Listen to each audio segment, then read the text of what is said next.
The Polygamous Sex by Esther Vilar, 1976. This is a book about love. About what love is, what it can be, and what women have made of it. Are there two kinds of love between a man and a woman?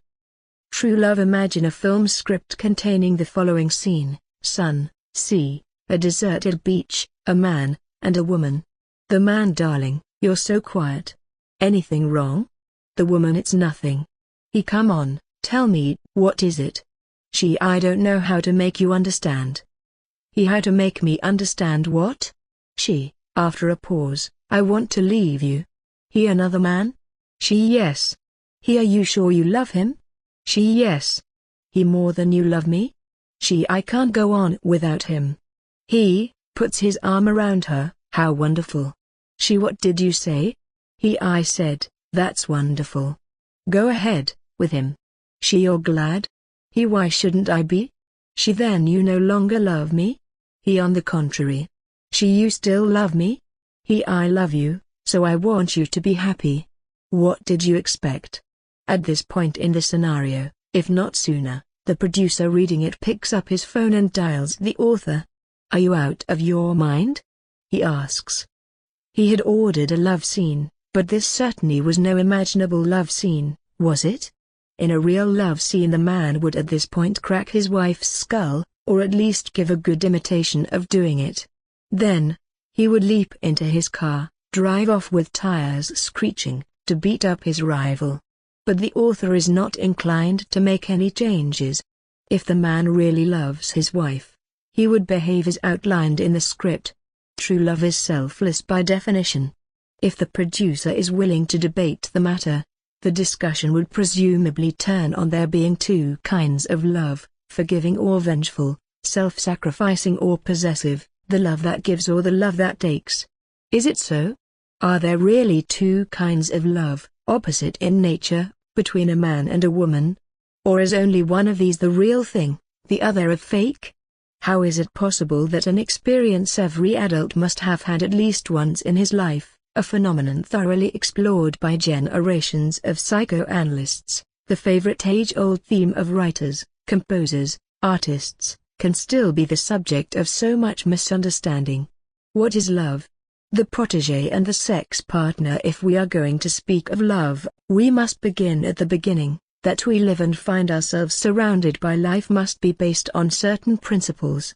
Where there is life, in other words, on this or any other planet, there must be some process that tends to create life out of dead matter. Now, if we mean, by life, the general principle of change, what Darwin calls variation and selection, then death, or destruction, must be part of the process, or else we would quickly run out of the stuff upon which change subsists. A living being must, accordingly, fulfill at least three basic principles of life: sustain its own life, self-preservation, pass on its own life to another organism before death, so that life can go on, reproduction, preserve the life of its offspring until it becomes capable of taking care of itself, nurture of the young. A human being's life depends as much as any other upon these principles of self-preservation, reproduction, and nurture of its young. Without them it could not exist. The instinct of self-preservation is asocial, in that it is concerned only with the self. Reproduction and nature, on the other hand, are social mechanisms. Reproduction, sweetened by the sex drive, perhaps because it is not a sufficiently powerful motive in its own right, cannot be accomplished without a partner. And the breeding or nurturing instinct is also directed outward, towards others.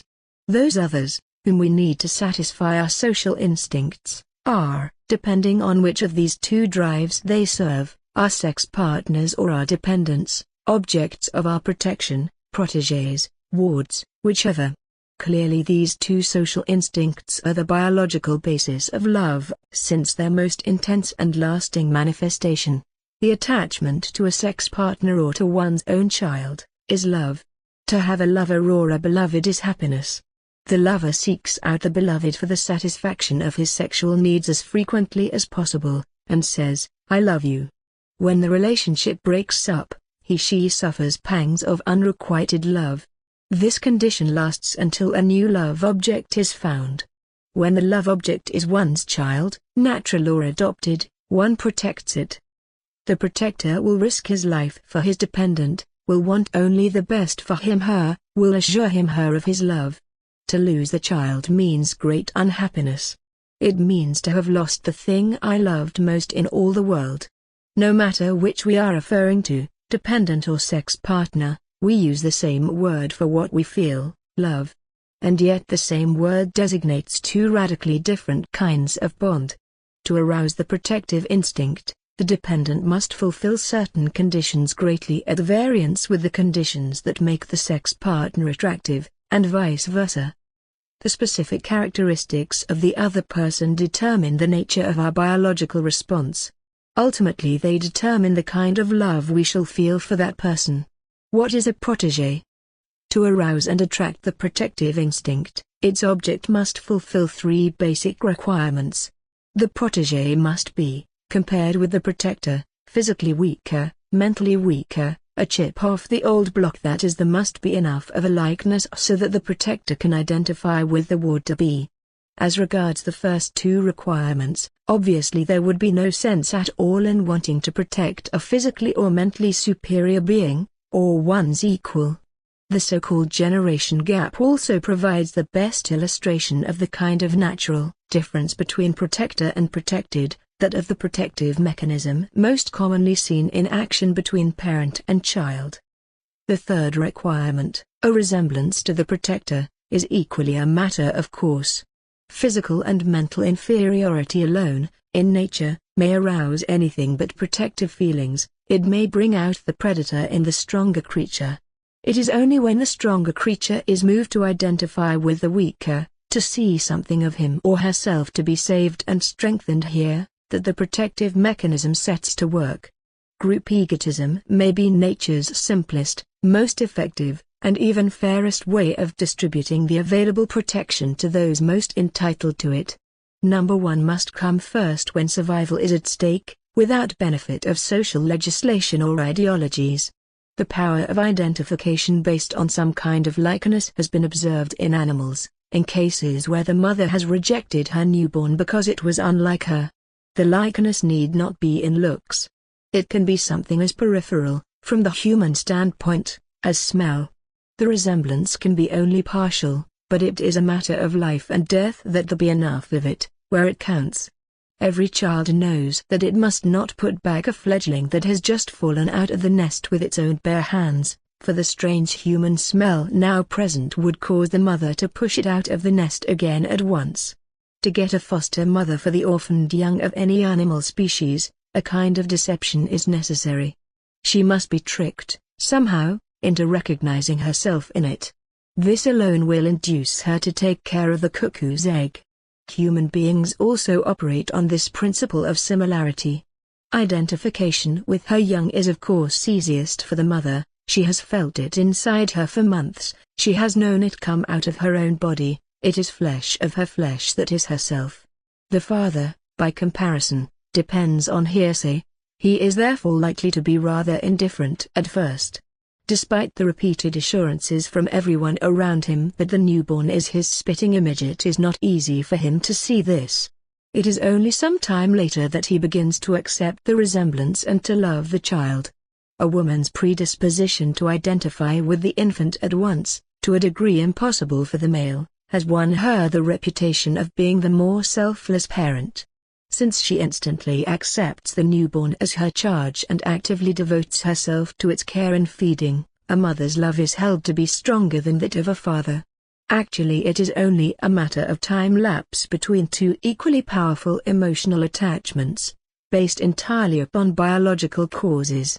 That fathers are capable of loving their children just as much as mothers, and that the male nurturing instinct is in no way less developed than that of the female, is amply attested by the exchange of parental roles in various primitive cultures, as well as by the experimental knowledge of modern sociology. Love thy neighbor. Man is not only an animal, he does not only follow his instincts like an animal, he can recognize them, make himself aware of them, look at them objectively, modify or generalize them. For instance, a man can extend the principle of resemblance, and see himself in creatures of another species or kind which are in need of his protection. He can decide on purely rational grounds that human beings whose skin color differs from his own are nevertheless like himself, despite anything his instincts might say to the contrary. Whites are human, too, blacks are human, too, and that physical or mental cripples are like healthy people. This humanization of the nurturing instinct, restricted by and large to mankind, is what we call loving our neighbor, or altruism. Altruistic love is the nurturing or protective instinct cultivated through insight. Altruistic love thus rests upon instinct, but none too securely. The object of its protectiveness lacks the prerequisite of biological likeness to the protector. It does not automatically evoke protectiveness. It takes considerable persuasion, and often costs much self-denial to con the primitive need for self-identification into compliance with one's superior judgment. Which is why altruistic love is considered a virtue. So far, not even Christian countries can claim much success at putting into practice, to any great extent, their rationalization of the nurturing instinct first propagated by Jesus. His teaching, to regard one's neighbor as oneself and act accordingly, replaces a biological equality by an intellectual one. It goes against the biological grain, for it labels the instinctual as evil, much as the Marxist principle of equality does. Precisely because this rationalization is morally out of the reach of our instincts, it is a matter of higher values, and value depends on rarity. As a rule, human beings will take on a non-instinctual charge only for a reward, payment, not necessarily in cash. The reward can be material or ideal, money, an inheritance, companionship, social recognition, eternal life in paradise. The most frequent variants of the non-instinctual charge, protégé, dependent, are the unrelated physically weaker, the sick, the poor, the unrelated mentally weaker, mental patients, the weaker on both counts, other people's children, women as a non-instinctual object of man's protectiveness will be dealt with at length elsewhere. Another kind of protégé must be mentioned here which, were it only human, would fit the bill perfectly. Psychologists are convinced that pet dogs are chosen on the basis of identification, because of an affinity the owner recognizes as a resemblance to himself. This is why dogs, especially the smaller breeds, enjoy the status of personal offspring. What is a sex partner? To qualify as a protégé, then requires the greatest possible resemblance to the protector, together with the greatest possible physical and mental inferiority to him, as best exemplified by the respective differences between the generations. To qualify as a sex partner calls for exactly the opposite. What is wanted here is the greatest possible contrast between the partners, who should be polar opposites in every respect they regard as sex-specific, physical traits in the broadest sense, as well as the greatest possible likeness between them in all respects not considered specifically sexual, psychological traits in their broadest sense. All those qualities that underline the difference between myself and a member of the opposite sex improve my chances of becoming his sex partner, assuming that we understand each other, that is, we resemble each other in all respects other than the specifically sexual. Our sexual differences can be more or less general, or more or less individual, that is, they may be typical for the whole sex or for only an individual member of that sex. Men with a vigorous growth of beard, hairy chests, broad shoulders, narrow hips, big penises, for example, are generally more in demand, as are, conversely, women with delicate skin, big breasts, wide hips. The more individual polarity exists in any given case, the more ideal the sexual relationship is likely to become. We all do what we can to emphasize our sexual differentiation from the opposite sex, or with respect to a specific member of the opposite sex, as skillfully as possible. Whoever is not strikingly male or female will do everything possible to seem so by, for example, developing his biceps through gymnastics, pad her bra, style the hairdo, etc. The same motivation also underlies the so-called typically masculine and typically feminine kinds of behavior. It is always a conscious or unconscious parading of sex-specific characteristics. to smile rarely or often, talk much or little, swing the hips or not in walking, makes people more manly or more womanly. This kind of behavior is simulated, as shown by the fact that it is subject to fashion and can be dropped at will. The womanly mannerisms of the stars in the old movies are markedly different from those we see in films by Truffaut or Godard. To behave like a movie vamp of the 20s today is to appear not womanly but ridiculous. Biological law decrees a mixture of opposite hereditary factors in each offspring. To ignore or evade this decree, to lack expressly female or male sex characteristics and refuse to simulate them, is to forego one's chances of attracting the opposite sex and thereby one's chances of propagating one's kind. Polar opposition in the sex-specific areas, then, is combined with resemblance in all other respects. The man will usually be physically stronger than the women, a sex-specific difference that makes them attractive to one another. But as soon as this difference becomes too great, as soon as the woman is so weak, or pretends to be so weak, that the physical difference can no longer be regarded as sex-specific, the stronger partner's protective instinct may seriously interfere with his sex instinct. He may refrain from sex in order not to hurt his partner. If, in addition to being physically inferior, she is also mentally inferior, the weaker partner tends to become increasingly the object of his protection. The sex act, normally a kind of combat at close quarters, under such conditions involves considerable self-restraint, and loses something essential in the process. Equality on the intellectual level, combined with polarity on the physical, is therefore a condition sine qua non of full-scale love between a man and a woman. A good guarantee for the necessary resemblance of the partners in the non-sexual realm is their belonging to the same generation. By a generation we mean the time span between the birth of an individual and the birth of its first offspring, about 20 to 25 years. Sexuality is in any case for adults, but if one partner is more than 25 years older than the other, and thereby belongs to the generation of the other's grandparents, the chances for a mutually satisfactory sexual relationship are relatively poor. There are of course cases in which a particular person's special dynamism can bridge this biological gap for a time, but such exceptions only confirm the rule. The frequent alliances between young women and men who are their seniors by more than a generation are no proof to the contrary. They always depend on the same factor, the wealth or social status of the much older man. If it were a biological mechanism that drove attractive young females into the arms of old men, a poor old pensioner might occasionally have a chance of marrying a rich young girl. Rational love. Just as a man can rationalize his protective instinct and make it function as altruistic love, he can also rationalize his sex instinct. Unlike an animal, a man can decide to give up sex for a time, or even permanently, for cultural or religious reasons, for fear of consequences, or for the sake of advantage, a socially advantageous marriage, for example. Instead of repressing his sex drive altogether, he can modify it, resorting to substitution or transposition.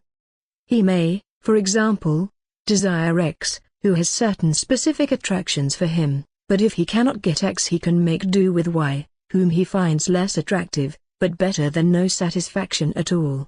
This kind of adjustment we call rational love, love based on reasoning rather than primary instinct, or as some might say, based on higher insight. Like the object of altruistic love, which can never be other than an inadequate child substitute, the object of rational love can never be more than an inadequate sex partner. The person involved is either insufficiently differentiated physically, too unmasculine or unfeminine, not attractive enough or too unlike the lover mentally, too stupid or too intelligent. Such an inadequate sex partner is usually in the running only until a more attractive partner turns up, or as long as there is some extraneous reward involved, of whichever kind, money, companionship, prestige, the wish for offspring, etc. Extreme forms of such rational or rationalized love are, for example, visits to a prostitute, masturbation, pornography, voyeurism. Actual love becomes abstracted to the extent of being totally replaced by symbolic actions. All instincts can be manipulated. To sum up, the qualities that arouse the protective instinct are the opposite of those that attract a sex partner. Protector and protégé are outwardly alike, sex partners are complementary opposites. Protégés are physically and mentally inferior to their protectors, sex partners are physically and mentally equals. These are three sets of qualities, opposite and mutually exclusive, of protégés and sex partners, determine the basic attitudes towards each, also opposite and mutually exclusive. And yet we call these profoundly different emotions by the same name, love. Love has become of necessity, then, the most dangerously misleading word in the language. To go back to our beginning, that difference of opinion between our hypothetical film producer and script writer about the nature of true love. If the man truly loves his wife, said the writer, he will let her go to his rival without struggle, because true love sets the beloved's happiness above one's own. He is right, too, if we are talking about altruistic love, caritas or charity, Christian love. And such a love can certainly exist between a man and his wife. But it has nothing whatsoever to do with the sexual love between a man and a woman. Selfless tolerance, self-sacrifice, an attitude of giving without expectation of reward, all are part of the protector's orientation towards the protégé, regardless of sex. It is what thousands of Americans are feeling towards the orphans of Vietnam they are adopting. Our scriptwriter is confusing this with sexual love only because the protégé in his scenario is a woman, as indeed is often the case when men are moved to play the kind Samaritan. But why the confusion between altruism and sexual love? Why do most people consider altruism the important element in sexual love, and tend to look down upon the simple, natural, demanding, egalitarian sexual love as unworthy? Why the pangs of conscience when a man does not feel towards his sex partner what he feels towards a charity case, selfless, self-sacrificing, forbearing, and the shame, in the very act of making love, in the belief that this can't be real love? It is also uncomplicated. As long as we follow our instincts, we have sex with our partners, we protect our children. But a man, unlike an animal, can see his instincts for what they are. That is, he can take a detached view of himself and manipulate them for reasons that have nothing to do with biology. For such superior reasons, he is of course capable of making himself the guardian of inadequate protégés and coupling with inadequate sex partners, choosing to treat his sex partners as protégés and vice versa. When the love between a man and a woman becomes shot through with altruism, violence is being done to the principles of nature. WHO is responsible? Who, that is, could possibly profit from such manipulations? And who has the power to make it stick? Love and power. What is power? The reproductive instinct, sex instinct, and the nurturing instinct, caring for the brood, are social drives, as we have said, in contrast to the instinct of self-preservation, which focuses on one's own person, while the two first named, focusing on another person, make us dependent upon that person and vice versa. The reproductive instinct and the nurturing instinct, therefore, are the key to power and powerlessness. Power consists in making oneself the goal of another person's social instincts, without seeking to satisfy one's own social instincts through him. The other then does everything one asks. Powerlessness consists in wanting or having to satisfy one's social instincts through another person whose social instincts one has not succeeded in concentrating on oneself. One then does everything the other asks. According to whether one has made someone dependent upon oneself for the satisfaction of one or both instincts, one controls that person partially or wholly, has partial or absolute power over him.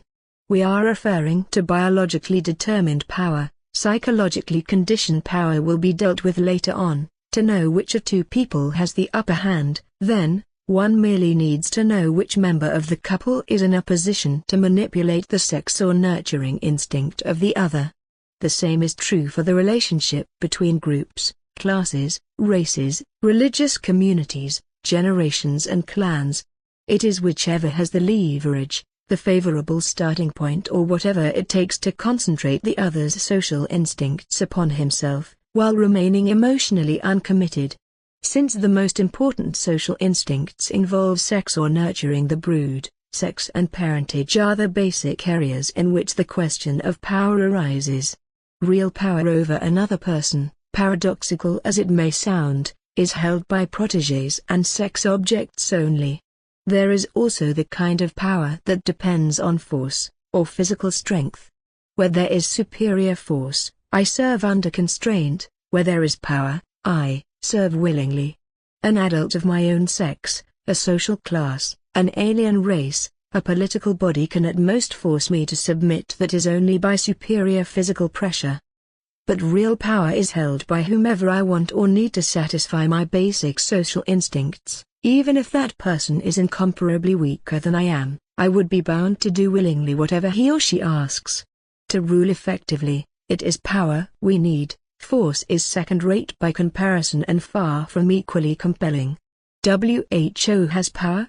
If the sex instinct and the breeding instinct are indeed at the root of power, then there are three potential human power blocks: children, objects of protection, they have power over their protectors, the men and women who care for them; men, sex objects, they have power over those women who desire them, but not over children, though can use force on children; women, sex objects, they have power over the men who desire them, but not over children, though they can rule children by force. According to this blueprint, there can be no absolute power of one human being over another. Men and women would control each other by means of the sex drive, and children would have some power over their parents as objects of the breeding instinct.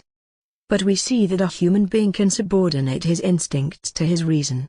By manipulating his own instincts or those of others, a man, woman can acquire more biological power than is rightfully his.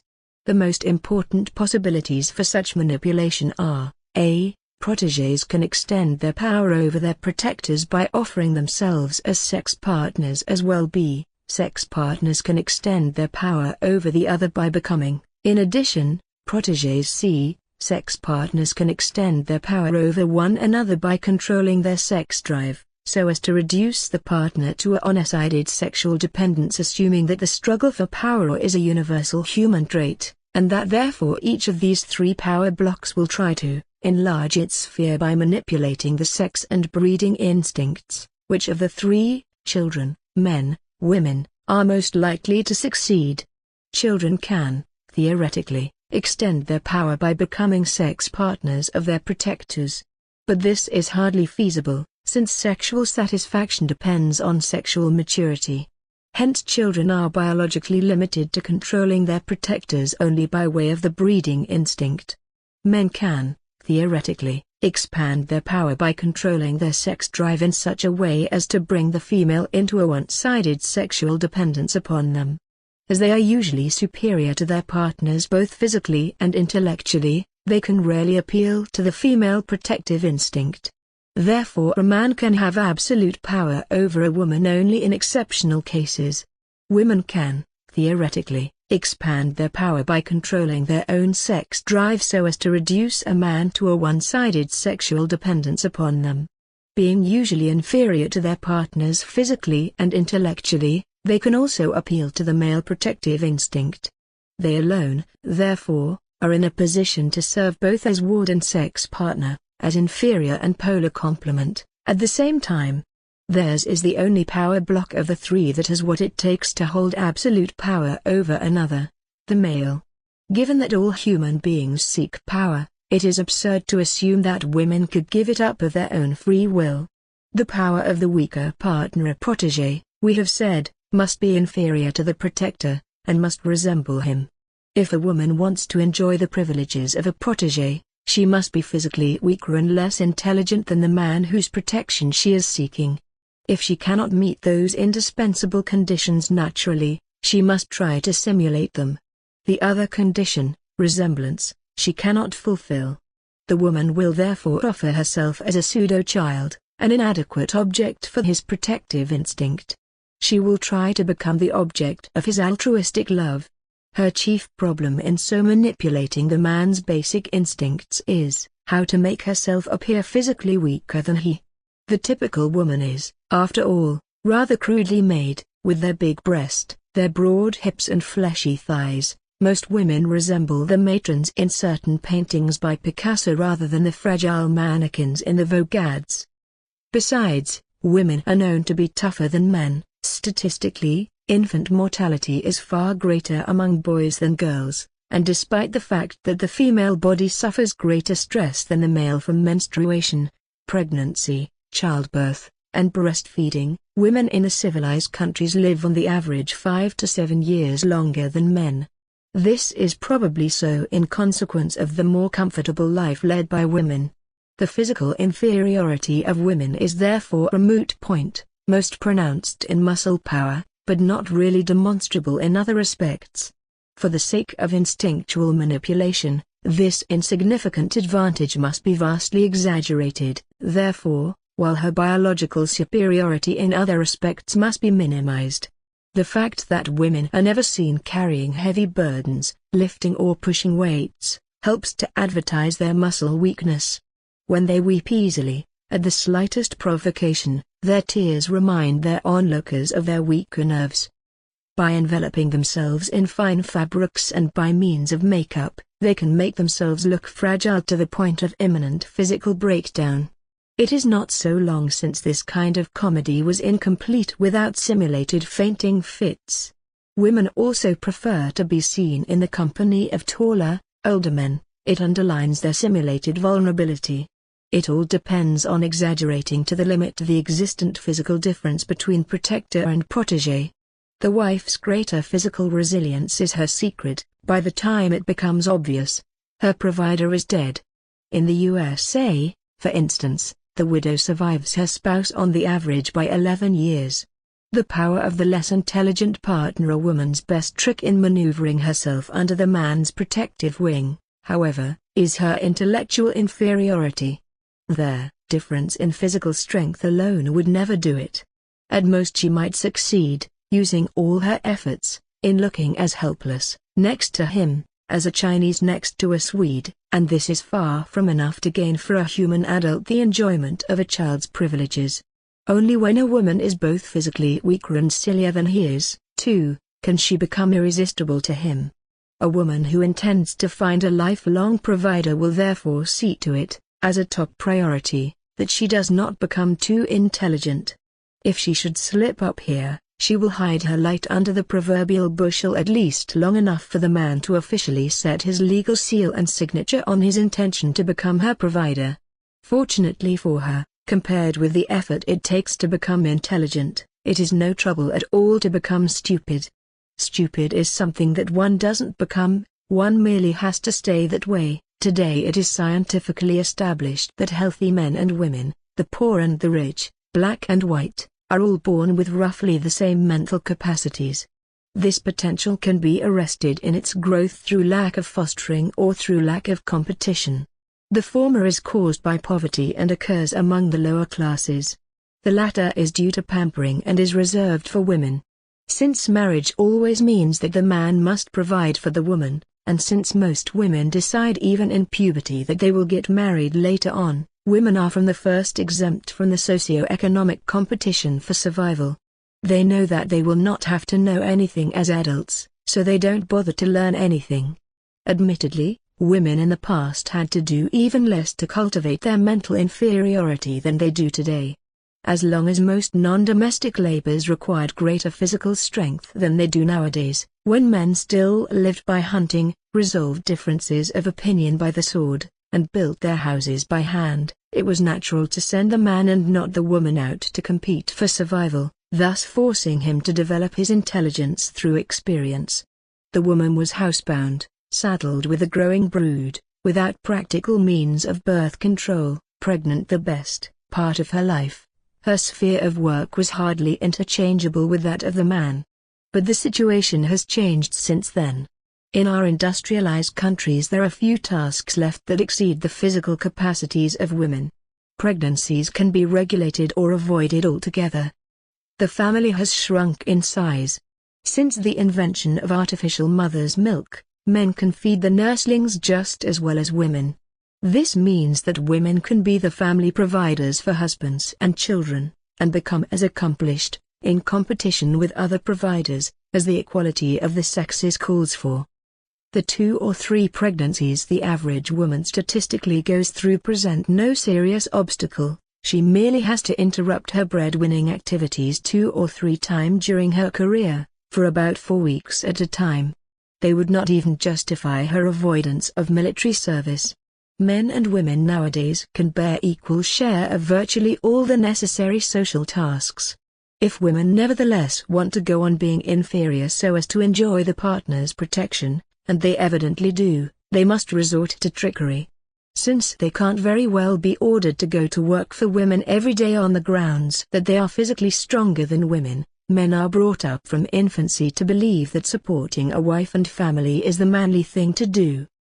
They are programmed by mother to equate real manhood with becoming a family provider. In short, since men do not bring up their own children personally, they cannot even up scores by teaching their daughters the opposite. The daughters consequently continue to grow up less intelligent than the sons. The only effort to move women into non-domestic occupations and thus do something for the growth of their intelligence is being made by the feminists. A real woman, they tell women, is one who realizes herself as a person. And she can do it only by working at a job, like a man. But most women won't fall in line for this argument. Women may be simpletons, but not the kind of simpletons feminists take them for. To work at a job, like a man, means working to provide for a family, to take the whole responsibility. Both parents can't work simultaneously if there are children. It has to be he or she. That she is the one to shoulder the burden is what women have so far successfully avoided, even though all the professions have been open to women for nearly a half-century. So far not a single instance has come to light of a woman voluntarily devoting her life to supporting a healthy husband and their children single-handedly. A woman who works for a living nowadays does it either because she has no husband, or because her husband doesn't earn enough, or else she does it for her own entertainment, to get out of the house. Since the kind of work she does rarely involves genuine competition, she can manage to keep her intellectual inferiority intact. That most working women are employed in inferior positions is not due to man's oppression of women but simply to the fact that by far the greatest number of women are work-shy and expect to work only for a time, hence they prepare themselves for a career, if at all, only half-heartedly. A woman who regards her job as a mere interlude between school and marriage is not the likeliest candidate for a responsible position. Nor is the one who works as a hobby, for something to do, and doesn't really need the money. In the pinch, their male colleague is necessarily more dependable, because for him it is a serious matter to succeed. That the few women who do take their jobs seriously must suffer from this public image of the working woman is not the fault of men but of the majority of other women. How is an employer to know when he is dealing with one of those rare exceptions, among women, who take their work seriously and won't drop out at the first opportunity? Although the good old days are long gone, woman's continuing monopoly on breast and vaginas still permits her to choose her mental level. A woman is stupid because she wants to be stupid, a man is intelligent because he has to be intelligent. Putting it another way, a woman is a man who doesn't have to be a man is a woman who is not allowed to be a woman. If men had the same options, they would be just as stupid as women choose to be. Some men fail to see this cause and effect syndrome and regard women with contempt for their stupidity. This is understandable. It isn't easy to face up to the fact that their all-around utility is what they're wanted for, which is why they developed it to begin with. Women don't mind being considered to be rather stupid. In fact, it helps their game. Women could be intelligent if they wanted to be. The proof of this lies in the fact that they not only don't seek to hide their mental inferiority but rather flaunt it. It is part of a woman's ploy in acquiring a male protector. Only women with a decidedly male sense of values would find it intolerable to be mentally under-equipped. But such women are rare, because they would have to be brought up by their fathers, that is, they would have had to have a mother willing to be the family breadwinner for at least 10 years. The ideal couple to be a man's protégé is to be provided for and to have material security. To be a man's sex partner means to be desired, it means pleasure. Since most women choose men superior to them, A man I can look up to, we may conclude that they value security more highly than pleasure, and that they prefer to be the object of man's altruistic rather than his sexual love. That women prefer men who are taller and stronger than themselves could be a coincidence, since most men are somewhat taller and stronger than most women. That women prefer men who are more capable than they are could also be a coincidence, since the competitive struggle for survival that most women are spared compels men to be more capable than women. But it is no coincidence that women prefer men older than themselves. Nor is it by chance that these qualities are neatly apportioned between the partners of each couple. The women smaller, weaker, less intelligent, younger, the man bigger, stronger, brighter, older. The ideal couple in which the man is superior to the woman in every respect is the creation of woman. Women have the power, they make the choices. As it is in the business world, the man submits his bid, the woman chooses what's best for herself. If she chooses a superior man, she is provided for all her life. If she chooses a man inferior to herself, he is less able to provide for her, nor will he want to do so. She will not appeal to his protective instinct as she would to that of a stronger man. Undersized, weak boys learn early in puberty how hard it is for them to find a girl. When they are full-grown as short, unathletic men, their luck with women remains the same. Such a man will have to be extremely successful at business or his profession to win an attractive woman despite his physical shortcomings. Perhaps this is why undersized men are reputed to be ambitious and dynamic. Nor do the simpletons and failures among men ever attract bright and professionally successful women. A woman always marries up the social ladder, a man always marries beneath him. Doctors marry nurses, while women doctors marry the top in their field, never hospital orderlies. Business executives marry their secretaries, while women executives will remain single rather than marry an underling. Young career girls seldom consider men working on the same level as themselves to be good enough. A stewardess hopes to marry a pilot or a businessman, never a steward or a waiter. The chic girls who wait on the customers in boutiques wouldn't dream of wasting their time on male shop assistants. The man I marry must be able to take care of me is the slogan. It can only mean that he has to be bigger, stronger, and brighter than she, so that she can look up to him. That women offer themselves to men as quasi-children is clear from a comparison of most married couples. While there is no reason women should not marry younger men, they are on the average 4 years younger than their husbands, even though the opposite would make better sense biologically. Since women tend to survive men by 5 to 7 years, depending on the country, if they married younger men they would not be spending an average of 9 to 11 years as widows. According to Masters and Johnson, women can enjoy orgasm nearly to the end of life, while males lose their capacity between 60 and 70. Therefore women married to younger men would not have to resign themselves to doing without sex for so large a part of their lives. It seems that women don't care about all that. Looking for a provider, not a lover, they will choose the older man. A man of 30 can feed a 20-year-old woman, feed her in the most inclusive sense of the term, of course, far better than a young student can. At best, the student could do service as a lover, on the side. As long as the legal provider doesn't hear of it, lest it spoil his taste for working to bring home the bacon. How deeply women care about playing the role of the child in their marriage is evident in that the majority start lying about their ages long before they have reached 30. This is so normal that in most places no one would dream of prosecuting a woman for falsifying a document, if it is only a matter of improving her birth date. To ask a woman how old she is, simply isn't done. Besides, what would be the point, as a man would usually get a reprimand or a life for his pains? Many business firms customarily publish lists with their employees' birth dates, so that mutual courtesies can be extended. For female employees, they list only day and month, with 3 dots for the year. Chivalry is not dead. There is, of course, another way of looking at this. A pitiless, male-dominated world, say the feminists, forces women to lie and cheat to survive. But why only women, why not men, too? A woman who sells herself as a child is necessarily bound to simulate eternal youth. But when she palms herself off as younger than she is, suggesting to men that youth is a woman's supreme feminine quality, she is not so much following a pitiless dictate of society as she is herself mercilessly discriminating against all those women who are or seem to be older than herself and who make up a fairly substantial part of that society. Let us note only in passing that she is also giving her sex a bad name for dishonesty. None of this bothers her in the least.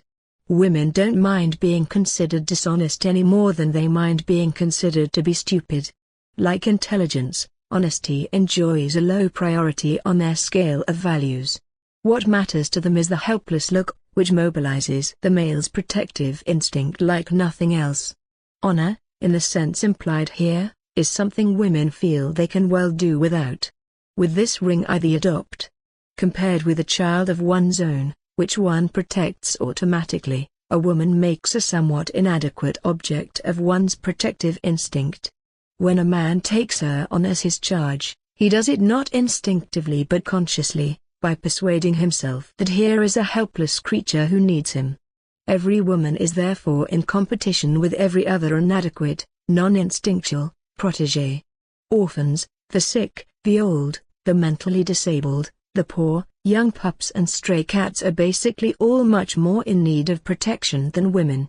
How to distract a man's attention from all these potential competitors and concentrate it exclusively upon the woman seeking to arouse his latent protective instinct is therefore a major problem.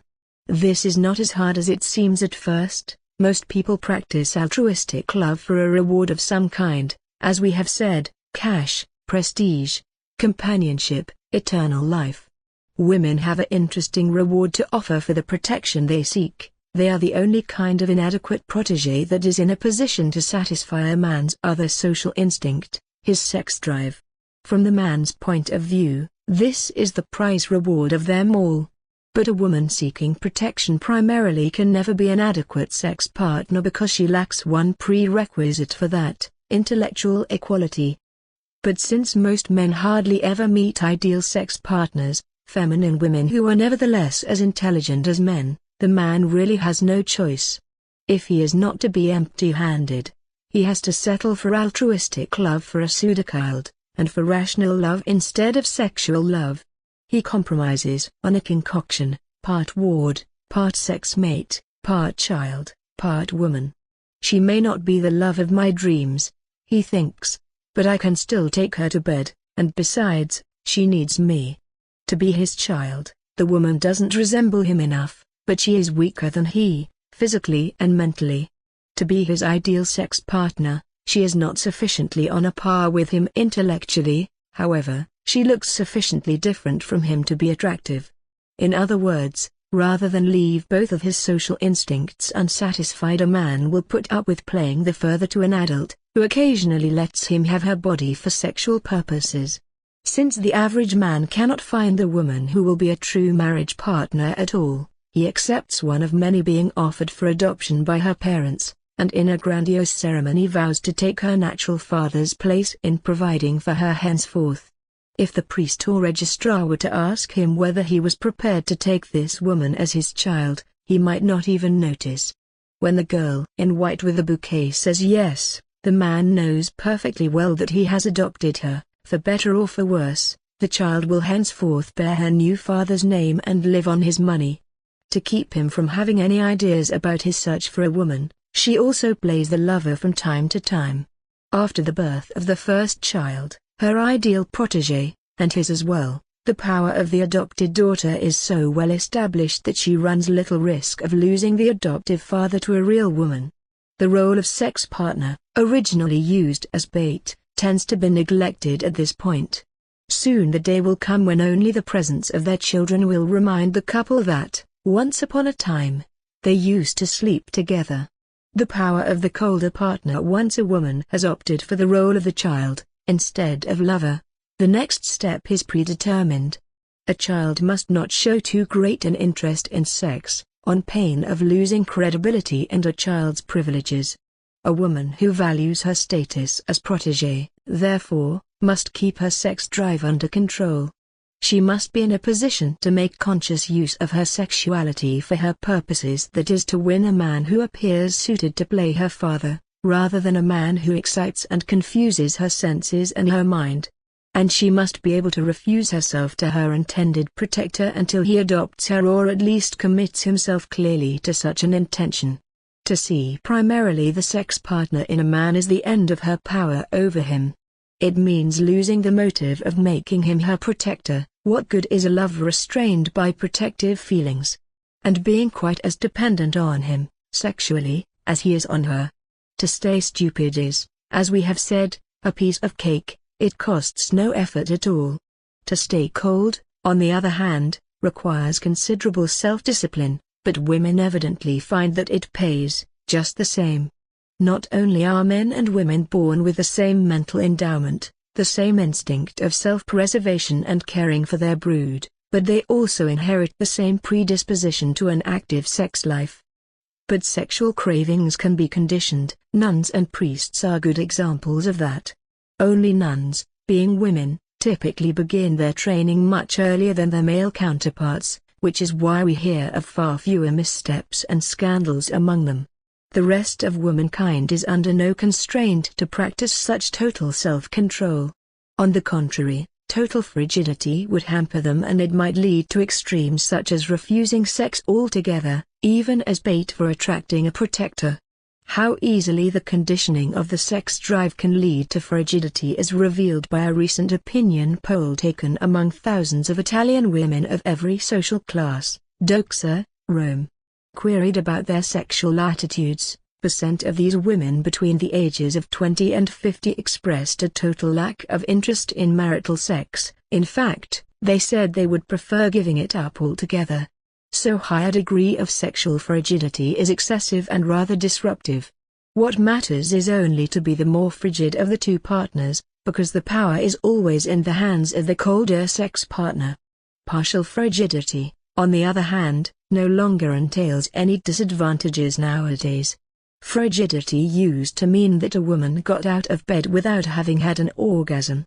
But in the era of Playboy, a man can feel sure of his sexual prowess only if he can bring even a frigid woman, a woman, that is, who does not desire him, to climax.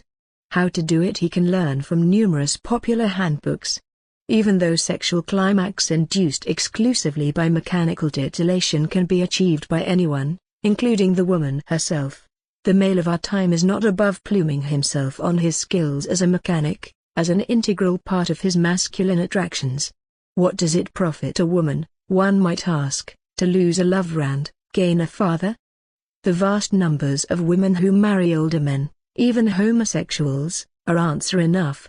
There are many reasons, certainly, why young women will take on men in their 60s, but sex cannot be one of them. A man of 60 simply cannot be physiologically in condition to satisfy the sexual needs of a normal 20 or 30-year-old woman. If he does satisfy her, it must be that she has no such needs, that is, it is to her credit, not to his. That a long history of sexual experience makes a man more attractive is a view widely held by men, always reconfirmed when a well-to-do older gentleman wins the heart of a young girl. It is a view without real foundation. The most unequivocal evidence that women are the more frigid sex is the absence of male prostitution. The few bordellos for women that can be found in some great cities are being perverted to their own uses by homosexuals, for lack of a clientele. This doesn't mean, of course, that there are no women at all who are as interested in sex as the average man. But such women find takers all over the place. They don't need to go into a bordello, they live in one. The feminists say that no middle-class woman will go looking for commercial sex because she is too inhibited. But when it comes to gratifying her desires, the middle-class woman in particular has been remarkably uninhibited. How many women of the upper and middle classes sport fur coats, for instance, though everyone knows by what barbaric methods these pelts are obtained? The annual massacres of seals for the purpose are a staple of the feature writers. The highly popular broadtail is made from the skins of unborn lambs. The coracular mother sheep is made, in the most brutal ways, to miscarry or abort her young. Depending on the way a coat is made, An average of a dozen such abortions go into the making of it. It is absurd to think that a human being who knows what it is to carry a child in her own body, yet feels no scruples about dressing herself in the skins of aborted animal embryos, could possibly feel inhibited about entering a whorehouse in order to satisfy a quite natural sexual need. Fathers are powerless. Children don't love their parents. They are merely attached to them, they need them, and sometimes they even like them. When father and mother have the knack of clothing their instinctive and essentially self-gratifying nurturing of their brood in the image of self-sacrificial devotion, they may enjoy as a fringe benefit the child's guilt and gratitude, as well. But this is not love, nor should it be. If children returned the love of their parents in full measure, life would come to a standstill, because they would never want to leave home. Children by and large tend to leave their parents at the earliest possible opportunity, to go looking for their own love objects, protégé. Many never return home, or do so only out of a sense of duty. Children can feel real love for their parents only as these gradually become old and helpless. When physical debility, intellectual inferiority, and resemblance characterize the parent, it becomes possible for the grown son to love his father as a genuine protégé. At this point, however, the father's love has come to an end. Between protector and protégé there is always only one who loves, always the protector. The protégé accepts whoever will be his provider. If another, better provider comes along, he will be accepted, without any great emotional investment. The most to be expected is a certain loyalty. For what is involved is only the protégé's instinct of self-preservation, a necessarily asocial instinct. If this were fixated upon a specific individual and that individual perished, so would the protégé. A man who marries a woman inferior to himself, that is, adopts her, must expect that she cannot feel anything for him but liking and gratitude.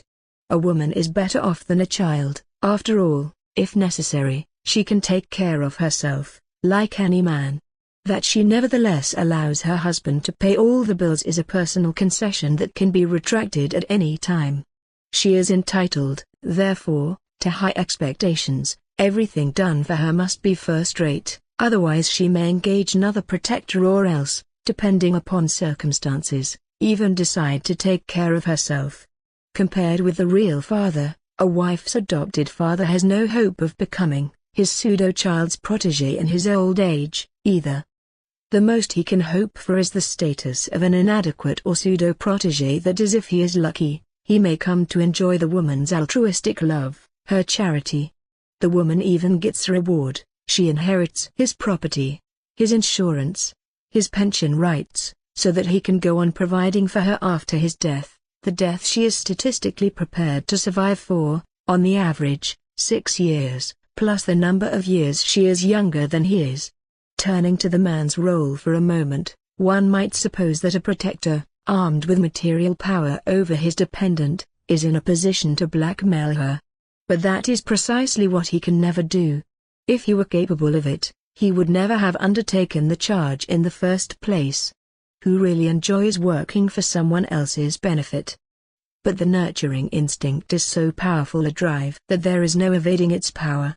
Not even women have as yet succeeded in modifying it. But for them it is so much less onerous to satisfy their brood-hatching instincts. Even if the woman is the partner who originally wanted the child, the man already had his child, in the person of his wife. It is always the man who will be responsible for its care and feeding. The nurturing instinct is polyvalent, that is, a man can have more than one young charge under his wing. When the first real protégé for both is born, the wife merely advances to the position of eldest daughter. A woman who bears children therefore has a double advantage. She satisfies her own nurturing instinct and simultaneously strengthens the foundations of her own security. As the mother of authentic protégés, she must be provided for, even if she ceases to seem quite as helpless and appealing as her role ideally calls for. The power of the child over his parents, that of the biologically weaker over the stronger, is a law of nature. Without such power, they would starve, being unable to take care of themselves. That parents will dash into a burning house or hurl themselves into a raging flood to save their young is a matter of course. That men go to war for their women is also considered a matter of course. A man who must be a father to his wife is powerless, where she is concerned. The powerless lover, a man who wants to gain power over a woman, must follow the example of women and condition his sex drive. If he succeeds in becoming as cold as she can no longer bait him with sex into the role of provider. At most she could offer herself as an equal sex partner, as dependent on him as he is on her.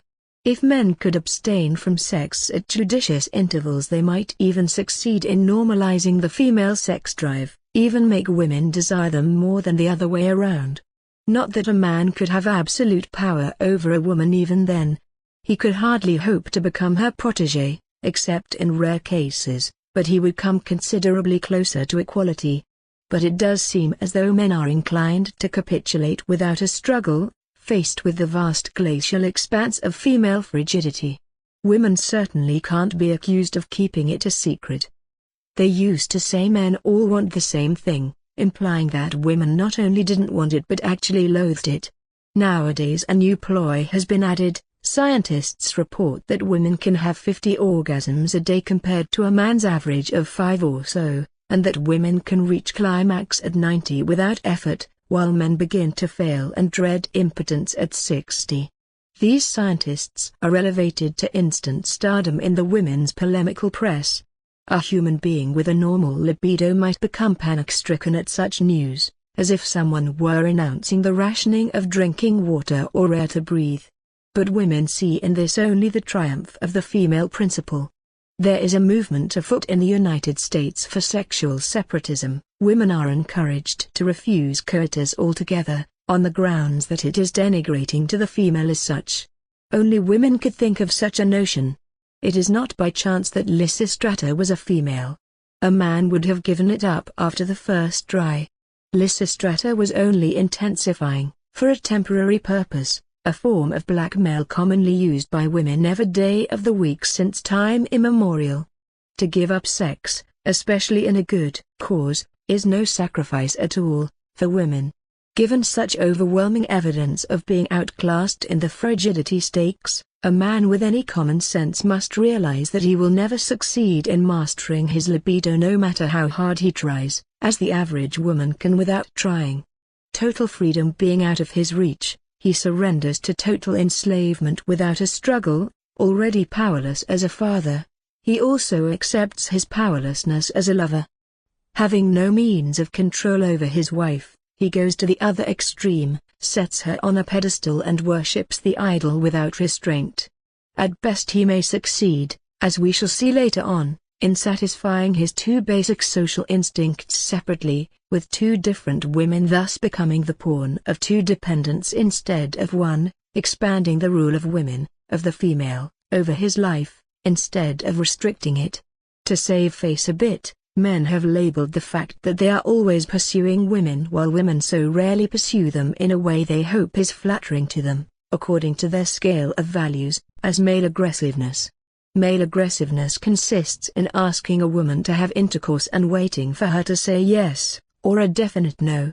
Skillful tacticians enhance their chances of making out by distributing their attentions among several women at a time, one version of playing the field, thus increasing their statistical chances for a favorable answer, depending on circumstances. This is the height of male aggressiveness that is tolerated. Genuine aggressiveness, rape, they have forbidden themselves by law. But don't women publicly adore, sometimes to the point of hysteria, male sex symbols such as film stars, singers? And doesn't that prove they are not immune to sex, after all? Male sex symbols, however, have one thing in common: they are all out of the reach of their fans. Here it is perfectly safe to let the libido have full reign, where there is a virtual guarantee of no consequences of any kind. Men within reach are immediately checked out on their qualifications as adoptive fathers, even if the trial period is more and more disguised as a passionate romance. The handsome, successful bachelor who has to beat them off with a club is hardly better off, in this regard, than the less eligible male who is not quite as swamped with unambiguous offers. Fortune's favorite does get more women to bed, and he gets them there faster than others, but if he doesn't come through at the earliest opportunity with a proper offer of adoption, he is likely to lose her just as quickly to the first rival who does. The great turnover in sex partners among such men are said to have is mostly attributable to the fact that no woman stays with them long. The most attractive women, those having the most options, especially, are not given to losing much time. Once they are sure this man will never adopt them, they abandon his bed and slip under the covers with a potential provider, a man who cares not only for his own pleasure but really loves them. Even the marriage without a license is usually an adoption. The only difference is that the adoptee retains her own name, at least temporarily. This increasingly popular form of family planning only attests the rising power of woman. She was finally caught on that it is not even necessary to bother about the sanctions of the law, to nail a would-be provider to his intentions. On the contrary, most men seem to feel even more strongly bound to their partners when the latter forego legal guarantees. Surely, a man is bound to think, this woman is different from all others, she alone loves him for himself, not as meal ticket. The authentic protégés which are the products of their union, eventually, will in any case bear his name, and the entire legitimate family will of course be supported by him. The weaker sex holds all the ACES. The biological power structure rests on two instincts, sex, and caring for the brood. Whoever needs, for the satisfaction of one or both of these instincts, a particular individual, loses his independence to that individual. To love is to become enslaved. Contrariwise, whoever is loved has the lover in his power. Thus, power equals the ability to make oneself the object of another person's love. Only the human female is in a position, as we have seen, to make herself the object of the male sex drive without becoming equally dependent on the male for instinctual satisfaction. She does not need the man to satisfy her sex drive, she has it under firm control, as bait or weapon in the sexual power struggle. Sex, to the woman, is too valuable, as it were, to be wasted on mere self-indulgence. So if it is a question of one sex dominating the other, it can never be the male who dominates, but the female. The first instance of social oppression, runs a famous statement by Friedrich Engels, patron and co-author of Karl Marx, is the oppression of woman by man. Engels is confusing force with power. Like so many leftists after him, Engels injected metaphorically a concept of power structures resting on force into the sex war, where it does not apply. Only because a man is physically stronger and able to earn money, Engels believed that this gives the man power over the woman. However physical force may be helpful in oppressing a social class, it is no way to win control over the other sex. The potential oppressor is never the stronger partner, but always the more helpless one. The potential ruler is never the one driven by desire, but the desired. If it is true that women are physically and mentally the weaker sex, and that they are more desired by men than desirous, then the first social oppression is the oppression of men by women, not the other way around. The woman usually begins to suffer long after the man has been miserable for a long time. Female power is the foundation of all other power structures. Social power systems that do not rest directly on instinct can never be more than superstructures. Their leaders can rule only in areas of no special value to sex partners and protégés. A system that disregards the power of the really powerful sex is doomed from the outset. It cannot gain adherents. It is by the power of the dominant sex that all systems function at all. Without the consent of women, there could have been no fascism, no imperialism, no inquisition. Men could not have become the tools of such systems, had they not been ruled by women. Only a person attached and subservient to another through his basic social instincts, a man with a family to support, typically, can be sucked into the treadmill of such a secondary system and be driven to commit acts of hypocrisy, terror, and treason. The power of woman is the root of force in others. Church fathers, politicians, and dictators know this unwritten law very well. A ruler's most important political move is courting women and talking their language. He knows that once he has the women with him, he will get the men automatically. As long as the church backs up woman as man's protégé, she can easily induce him to back up the church by letting it teach his children a faith in invisible beings that guarantees the continuance of the church in power. One hand washes the other. As long as politicians promise special social measures for women, they can keep military service and a higher pension age for men with a good conscience. As long as dictators do not press women into army service, they can send male recruits by the thousands into battle. The church did not really come into power until after it had set up woman, in the person of the Virgin Mary, as an object of worship, and where the cult of Mary is still intact, the church is still in power. Jesus himself passed up his opportunity to win over the women. He once said to his mother, "Woman, what have I to do with thee?" And the misogynist Apostle Paul did no better in his time. Only when the female as protégé was raised to an institution did Christianity win a massive following, at last. It is therefore entirely possible that the great social revolutionaries invented the oppressed woman for tactical reasons and despite their better knowledge. Did we say that Engels had confused power with force? Perhaps it was the other way around. Suppose he had recognized the real power of women, and made a deliberate bid for it, to secure victory for his side? It would certainly be odd for men like Marx, Engels, Lenin, Mao, all of whom knew the life of the working class better than anyone, to have believed seriously that the worker's wife was worse off than the worker himself.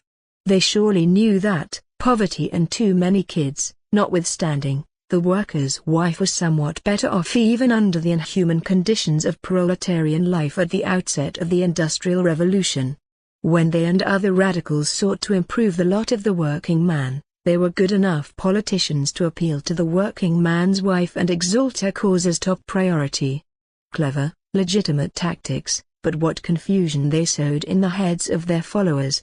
Adolf Hitler also adopted such tactics, though with a somewhat different emphasis. Without the support of the German woman, that self-consciously Teutonic female, his own creation, he would never have made it to the top, the position from which he could instigate his great bloodbath.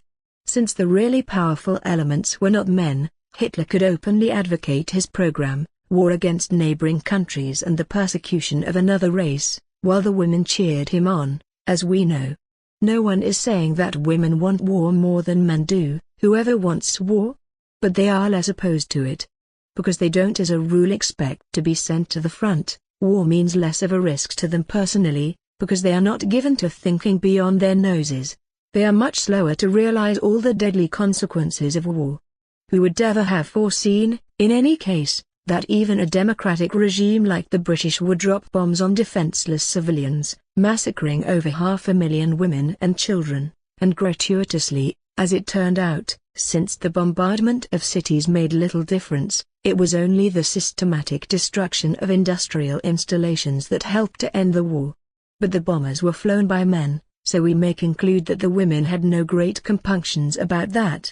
The pre-war suffragettes who fought for the vote had omitted to fight for women's participation in the dirty work of war.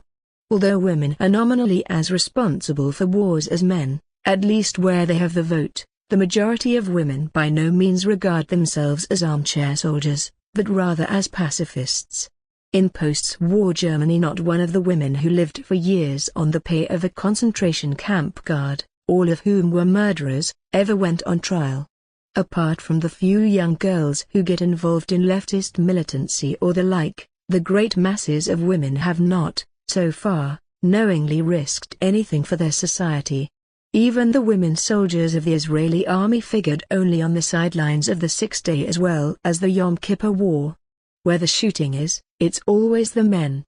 Who dies in war is decided by the more powerful sex, woman. The father syndrome. What causes the father syndrome? Woman does seem like a patented invention for the fulfillment of male dreams. At first glance, anyway. She certainly seems made for the satisfaction of 2 out of 3 basic drives, sex and breeding. But this impression is deceptive.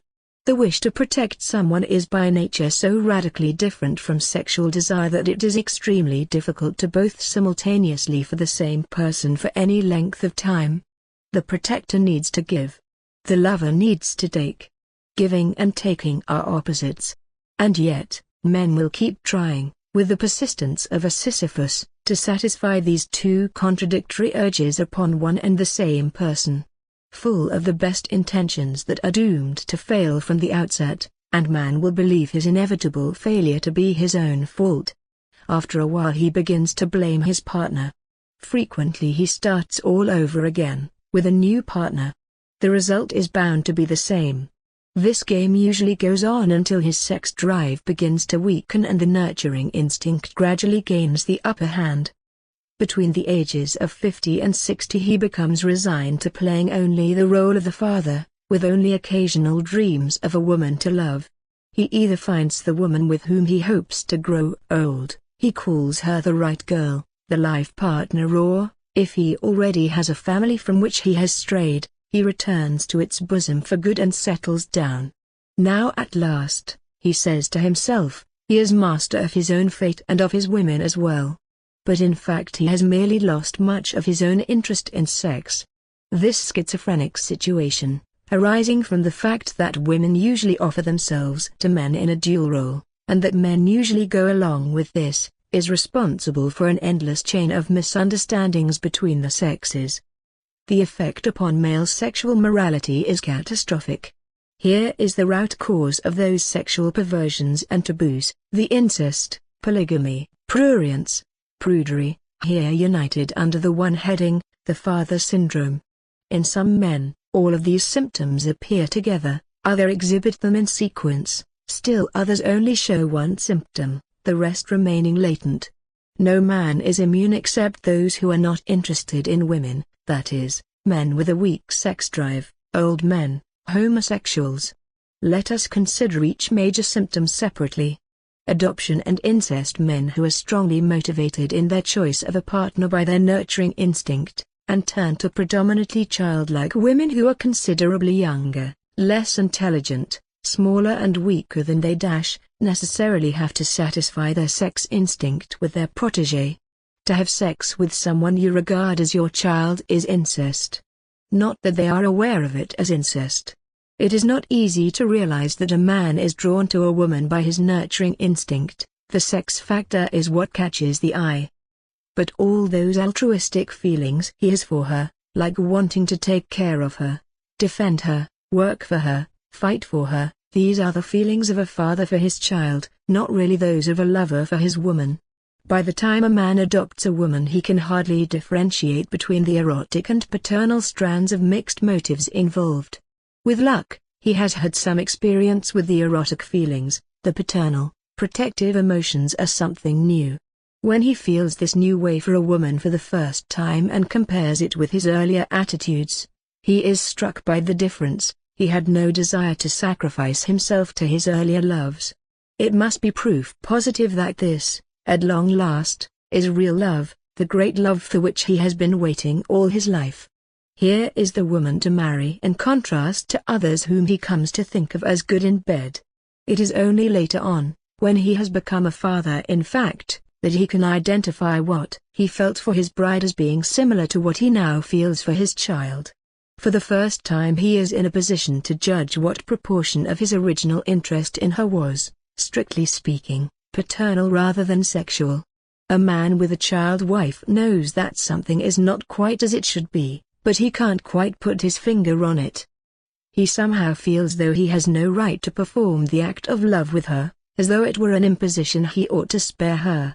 Still, he finds himself doing this improper thing to her, but always with a guilty conscience. He also can't shake off the feeling that she is somehow doing him a big favor every time she puts up with it, and that he can never do enough, soon enough, to show his appreciation.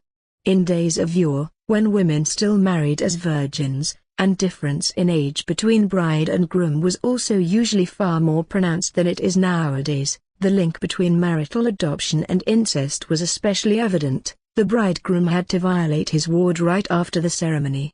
Thanks to the new sex morality, men can at least make a more gradual transition. Marriage, formerly the legal prerequisite for incest, is becoming more and more a form of restitution. As a father in spite of himself, the man has no choice but to break through the incest barrier between himself and his child wife. It helps a little that she is only a pseudo-child with whom he commits legally sanctioned pseudo-incest only. But all that manipulation of basic instincts cannot fail to have damaging consequences. We learn from the psychoanalysts to what degree men have begun to shake off the inhibition against incest and to enjoy real incest at least in their daydreams. Fathers, we are told, indulge in sexual fantasies about their growing daughters every day of the week. The same therapists, ever on the alert against all kinds of complexes, in these cases are not all inclined to liberate men from such fantasies. Their only worry here is to ward off any guilt feelings that might develop, so they never tire of assuring the patient how very normal it all is. And it is normal. The statistics about actual incest, sex relations, between bloodkin of the first and second degree, confirm this. Father-daughter incest leads all the rest by a wide margin. A recent study under Swedish government auspices, covering all cases in Sweden over a 20-year period, finds that % of incestuous relation occur between father and daughter, % between brother and sister, and only % between mother and son. The residual % include relations between men and their nieces and granddaughters. A man who concentrates his sex and breeding instincts on the same woman, and has consequently attached himself to a markedly infantile specimen, is virtually courting a schizophrenic breakdown.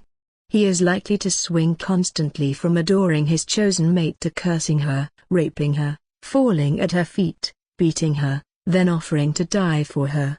She will wonder at his eccentricity, but it cannot be otherwise. Since the two instincts involved are basically incompatible, a man who keeps trying to combine them is bound to fall from one extreme to the other. Common sense will eventually drive a man to seek an escape from such an incestuous bond, landing him in either polygamy or prudery.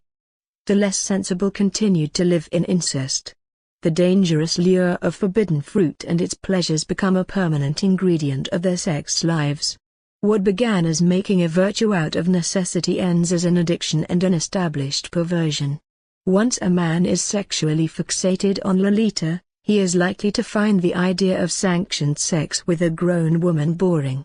A man driven by a particularly strong paternal instinct to marry an especially infantile woman is likely to find such an adjustment extremely hard to make. He is likely to be the same man who asks for underage girls in a house of assignation, even at an advanced age. What he has come to relish most of all about the activity is the violation of the taboo. Why male polygamy?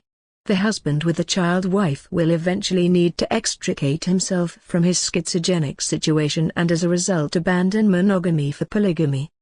He will divide his love between the wife as his protégée, and another woman as sex object, to give to their one, take from the other, protect the one, challenge the other, spare the one, but not the other, the burden of his physical demands. Male polygamy arises from the fact that men need women to satisfy both their nurturing instinct and their reproductive instinct. This suggests that they can love more than one woman at a time. In reality, however, they love only one as a woman, the other as their child. Women are unlikely to suffer from such confusion, since they satisfy their two disparate instincts with two clearly demarcated classes of persons. They have their children to nurture, their men for sex. And so women are considered monogamous by nature, while men are polygamous. A man, they say, needs many women, a woman can be content with one man for life. Most men are not aware for the underlying reason for their instability. Since they have sex with their protégé and with their sex partner, though far more frequently with the latter, they assume that having more than one woman is in the nature of male sexuality as such. The signal for the beginning of the man's polygamous phase in the conventional adoptive marriage is the birth of the first child. At this point even the most fatherly of men will find that his nurturing instinct is fulfilled, and the relatively unfulfilled sex drive begins to clamor for attention.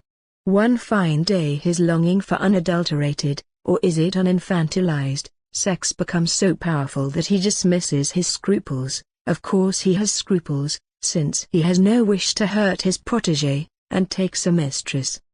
He now turns from the woman to marry to the one who is good in bed. This step is usually made all the easier for him by his wife who, after the birth of her child, no longer feels compelled to play the role of sex partner with any more than minimal involvement. To do so is an effort for her because even a woman with a normal sex drive seldom sees a desirable lover in the man she has chosen for his usefulness as a provider. Many women even feel a positive revulsion against having sex with their father substitute. See the Swedish statistics above. They play the role of sex partner as long as it serves as bait to trap the man into adopting them and siring children with them. Once this has been achieved, they increasingly stress their role as protégés, the easiest role to play and the line of least resistance. After this point, such a woman will revert to the role of sex partner only in an emergency, when a rival appears who threatens to take away her provider, for example. A mother no longer needs even to play the role of protégé, her children will do it for her, more convincingly than she ever could. Their father will go on protecting her in any case, because she is needed by their children. Of course I love my wife and my children, says the paterfamilias, as though it were the same kind of love. Yet for him, it is the same love.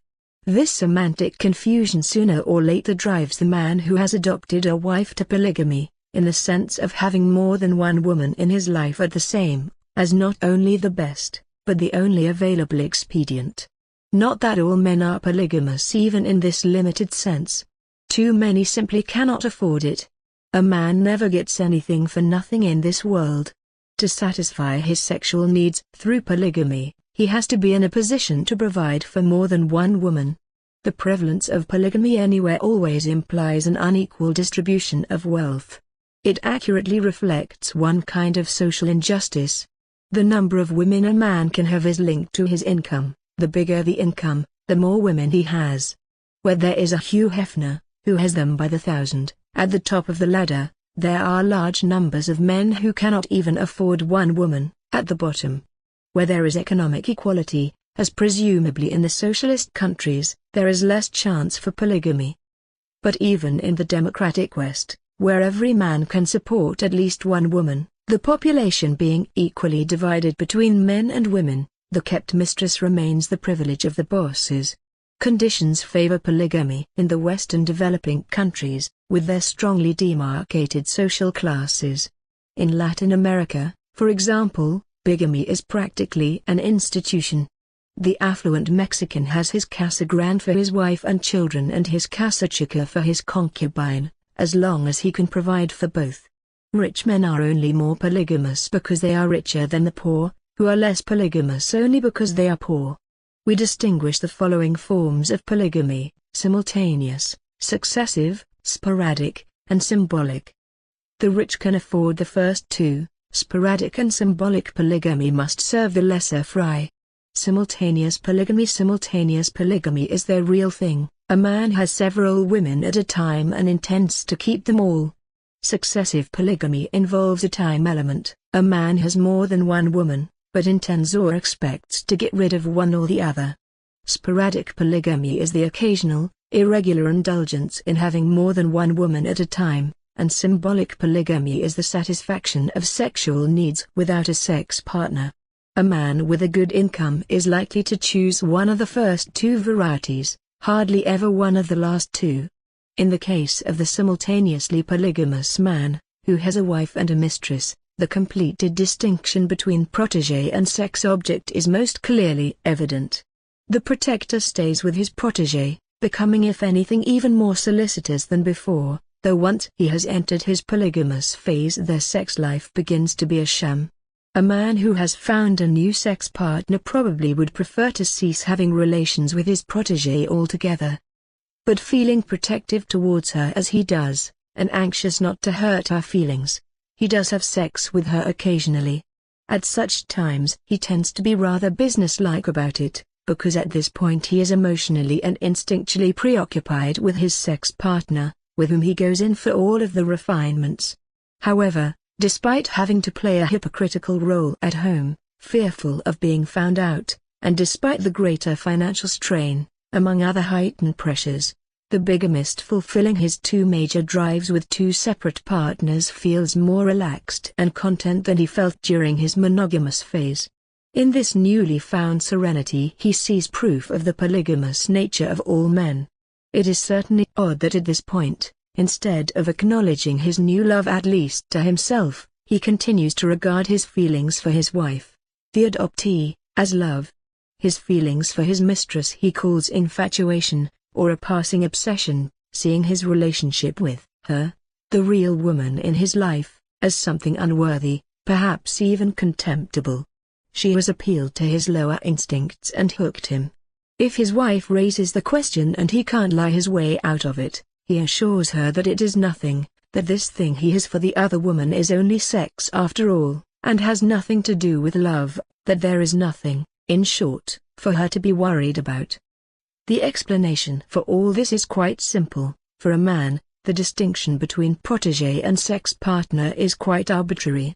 The other woman naturally came into his life primarily as a sex partner, because as such she had the greatest chances, his nurturing instincts being fully satisfied by the adopted wife and their brood. But basically she is also a woman, like the rest, partly protégé, partly sex object, partly child, partly vamp, ready to wear whichever mask has the highest market value. Often enough she even bears a striking resemblance to the wife. Many men tend to be attracted to the same type over and over again. And since the new woman is also likely to be not only more beautiful but also younger and less intelligent than the wife, she can easily become a trap for the man. She may at any time transform herself from a sex partner into a new protégé. Instead of the sex spot of his dreams, the simultaneously polygamous man is apartment to find himself burdened with just another responsibility. He is likely to found a new family with his new protégé, breed more offspring, and if he goes on to find a third sex partner, end up in an even worse dilemma than before. His sex drive, the motivating force in all this, remains still more or less frustrated, while his legal wife, the original protégé, has more of a grievance against him than ever. A man with two women is therefore most concerned with avoiding such complications, and to keep himself and his protégé from being harmed by the new sex partner. Following the example of other polygamists, he therefore begins by brainwashing himself, so as never to be tempted to give his new love the status she deserves. He will do his best to either deny his true feelings for her, or minimize them, or even demonize them.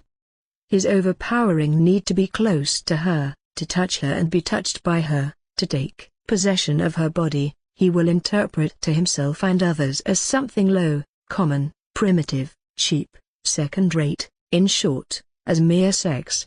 Paralleling this denigration of the sex object is his idealization of the protégé. The nurturing instinct, which really has nothing to do with the bond between man and woman, but is applicable to one's brood, to the aged and the sick, is elevated and transmogrified into something it can never be, true love between man and woman. The mother of his children, the adopted daughter-wife, is seen as everything pure, meaningful, worthy in his life, and his mistress as the exact opposite. His experiences with his sex partner become public property. He is always ready to regale his friends with these, whether or not they want to hear. He will tell them how and how often he did it with her. His sex relations with his protégé, the legal adoptee, if any, are taboo. If he should hear another man discussing his protégé as a sex partner, besmirching her reputation as he calls it, by this time he has reached the point of regarding sex as something dirty. He instantly calls that man to account. It is not so long ago since men fought duels because of gossip about their wives with whom they slept only out of a sense of duty, and improbable as it may sound, they sometimes even lost their lives in the process. The adoptee, who profits from this mystification and is at bottom responsible for it, meanwhile remains quite untouched by all this. She herself is never tempted to confuse sexuality with nurture. If her husband's infidelity leads her to take a lover, it will not occur to her to call it anything but love. Since it is a rare woman who sees a protégé in a man, only sick or intellectual men occasionally enjoy their partner's motherly protection. Women are not as a rule tempted to mistake their own nurturing instinct for sexual love, or to regard their love as a sign of degeneracy. As far as a woman is concerned, love is the satisfaction of her sex drive and vice versa. She does not need to minimize it. She can call sex love with a clear conscience, and need not speak of mere sex, though she will naturally keep this a secret from the men. Officially, she also regards only altruistic love as the real thing. Successive polygamy. The successively polygamous man is one who feels overburdened by having more than one woman at a time and looks forward to shedding one of them, usually the older one, at the first opportunity. While the true polygamist is always touching all bases, the successivist tends to alternate between polygamy and monogamy, in a rhythm depending on how much he can afford to spend on women. According to which is the more dominant, a man's nurturing instinct or his sex drive, successivists fall into two main categories: men always on the lookout for a new protégé, the father type; men always on the lookout for a new sex partner, the bachelor type. Of the two, the father type appears to be in the majority. Such men value their nurturing function above everything, and look for partners with the most childlike appearance. Since most women can preserve a childlike appearance only to the age of 25 or 30 at best, these men have to find a new partner every 10 years or so. How many children they can adopt in time is in direct proportion to their wealth and status. Self-made men, the newly rich, tend to be drawn to healthy-looking children, to the type of the country girl with rosy cheeks. Men born into the upper class, like aesthetes, often prefer the pale, bony, sickly mannequin type. But they must all, in their different ways, have a helpless look. The protégé must appear to be in need of a strong man's protection. The moment there is the slightest suspicion that the creature can take care of herself, the automatism of the nurturing instinct fails. Once the adopted wife begins, after some years, to look like an adult, this kind of man will have to find a substitute for her. The time of the search for a suitable successor is the polygamous phase in the life of this man, when he is in a state corresponding to pregnancy. Inasmuch as child impersonation is woman's best paid profession, the father, provided he is sufficiently well-heeled, seldom has too far to look for a new charge. Once he has found a new child and has made sure that she needs him, he gives his grown daughter a dowry, usually the home they shared plus alimony, until he remarries. In progressive countries, they call this job training assistance, and devotes himself entirely to the new offspring. The newborn will be taken out for an airing not in a baby carriage but more likely in a Lincoln or Mercedes, of course, and will be shown off not to the neighbors but to the proud father's colleagues and friends. But the scenario is much the same. Though no one will ask him if she has learned to say dada yet or how her first teeth are coming along, they will all tell him how adorable she is, as he parades her with paternal pride. His pet certainly is sweet, he will say, but she is also quite stubborn when she wants something, and she can get rather wild, in bed, at times, too. The less affluent, middle-class variation of the father and successive polygamist is likely to be a man who has put aside some savings in his 20 to 30 years of working for a living. This little capital is not uncommonly invested in a secondary adoption, note to folklore as his newfound youth. Taking the man's bank balance and the age of his wife into account, it should be possible to predict with some accuracy just when this natural wonder is likely to blossom. Neither the rich nor the middle-class father type is primarily concerned with sex. Unlike the true, or simultaneously, polygamous male, the successivist trades in his old wife for a new one to satisfy his nurturing instinct rather more than his sex drive. His wife has outgrown, not her sexual capacity, but her childhood. Hence it is a case of divorce and remarriage as a rule, precisely what the simultanist tries to avoid. On the other hand, the successivist is under no compulsion to downgrade the new woman in his life. On the contrary, she is always the only great love of his life, it is her predecessor who is deprecated. Since the new partner is primarily a protégé, he seeks to protect her in the most comprehensive way possible, by legal adoption, via marriage. In contrast to the bachelor type, the father type does not fear impotence. His message is not "see, I can still satisfy a much younger woman," but rather "see, I am still a man to whom this young innocent thing can entrust herself, she knows I can take care of her." The father type knows from experience that he is likely to get only more or less frigid women. Any other kind is unlikely to ally herself with a man old enough to be her father or even her grandfather. But aren't women who trade on their role as protégé aware that they are living with a time bomb? Since sooner or later the man is likely to want to trade them in for a new model. The answer is that it is a risk worth taking, because however it may turn out, their role is more profitable than that of a straight sex partner.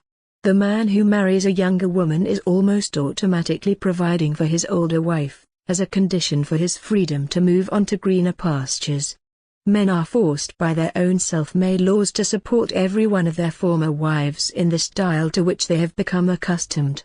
If no other man comes along to take a former wife off his hands, though one often does, since the man-woman ration in the population is usually 1-to-1, the first husband will have to go on providing for her for the rest of her life. Only women who really value their husbands as lovers can feel hurt by the separation. The typical adoptee hardly suffers at all. She has always seen her husband as a father, and a child doesn't care whether a father provides for 1 or 10, as long as she gets her share. Of course, an only child enjoys a better standard of living than one of several in the same family, but if it can't be helped, she can adjust to getting a smaller share of the cake. Once the financial problem is settled, the adoptee releases the father and sometimes even sets out in quest of a new man. The bachelor type, the successive polygamist who is sexually motivated, is a relatively rare species. He is a man who is really looking for a woman, but always finds a child instead. Since he doesn't want to give up sex, he does take on the child as sex partner, but usually not for long. He is likely to find her too simple-minded, not as a child, but as a woman. Since he wants no child to begin with and therefore does not readily offer to adopt her, the separation is usually not long in coming, often enough initiated by the pseudo-child, once she knows that marriage is unlikely. The bachelor type is not altogether lacking in the nurturing instinct, but rather than women he tends to choose the more genuinely helpless to protect. He is likely to be an idealist fighting for a cause, for justice or freedom, on behalf of the disadvantaged, the underdog or the like. Or else his profession as a doctor, social worker, politician, enables him to act out his altruistic impulses enough to fulfill this need. He is therefore relatively immune, compared with most men, to the lures of women who offer themselves for adoption. Sporadic polygamy. This is all the poor man can afford. Unlike the rich, he can satisfy his sex drive only occasionally, with women he cannot have on a fixed basis. Promiscuity, women anyone can have. Prostitution, women he cannot have are the wives of other men. These are normally sexed women who have chosen security with a man they do not really desire physically, so that they have to satisfy their sexual needs outside their adoptive arrangement. Frequently they are women not yet attached elsewhere, but still out for adoption. While waiting for the right man to come along, they may become the sex partner of another girl's father. Since such women generally grant their favors gratis, because they really are interested in sex, though not as much in security, the offer must be accepted with alacrity. For most men, the supply of free sex is limited, the demand enormous. Only a rich man can be choosy about whom to take to bed. If he is rich enough, a man can even outbid a father already in possession of a woman who is, technically, no longer available. The moneyless man will take what he can get, when it is offered. He knows full well that the opportunity may not come so soon again. Although this is mere promiscuity, the little man prefers to regard what he does because his choices are limited, such as satisfying his sex drive with the first available partner, as adventurous. Snatching at occasional gratification with a woman he can't afford, since he is already supporting a wife on his inadequate means. He calls having an affair, with all the connotations of Casanova tomcatting over the lead roofs of Venice. Women anyone can have are those who don't give it away, but neither are they priced out of the market. The amount of compensation a woman commands for her sexual services stands in indirect ratio to the number of men to whom she is available. Sexuality is one of the few aspects of our lives where class barriers still exist, even in the welfare state. Which sex partners a rich man can get depends strictly on his income. Women with exclusive contracts, one-man women, are the most expensive, because termination of the contract automatically entails severance pay plus a life pension. Exclusive use without a contract, as with a mistress, is expensive only for the duration of the affair. The absence of a contract secures the man against having to pay compensation at the end. Sex with call girls, women who accommodate one or two partners a day, is considerably easier on the purse of the usually upper-middle-class client. The more clients a girl takes on, the lower the price, hence the poorer the man who has to pay it. The house whore with 5 clients a day is the sex object of the successful commission salesman. The whore who picks up 10 men a day with her car services the middle ranks of office worker. The street walker who takes on up to 30 tricks a day is the working man's sex object. Total sexual frustration is generally the lot of the unemployed only. Sex with prostitutes is undoubtedly the best buy in the sex market, but it also happens to be the most remote from genuine sexuality. Men who resort to prostitutes appease their desire for adult love by quasi-mechanical means. That they are embracing a live body in the process is little more than symbolic value. Sexuality, the most uncompromising form of interhuman communication, is here reduced to its crudest expression, a series of involuntary muscular contractions produced by a few minutes of friction. The woman who helps a man, by whatever technique, to achieve this spasm is little better than any piece of hollow tubing with which he might achieve the same result mechanically. In any case, brothel sex is cheap and spares the protégé at home. One of the functions of the prostitute is to relieve the adoptee of part or all of her more onerous sexual duties. To frequent a brothel is therefore seldom regarded as a sign of moral degeneracy in a man. On the contrary, it is proof positive of his unconditional devotion to his adoptee.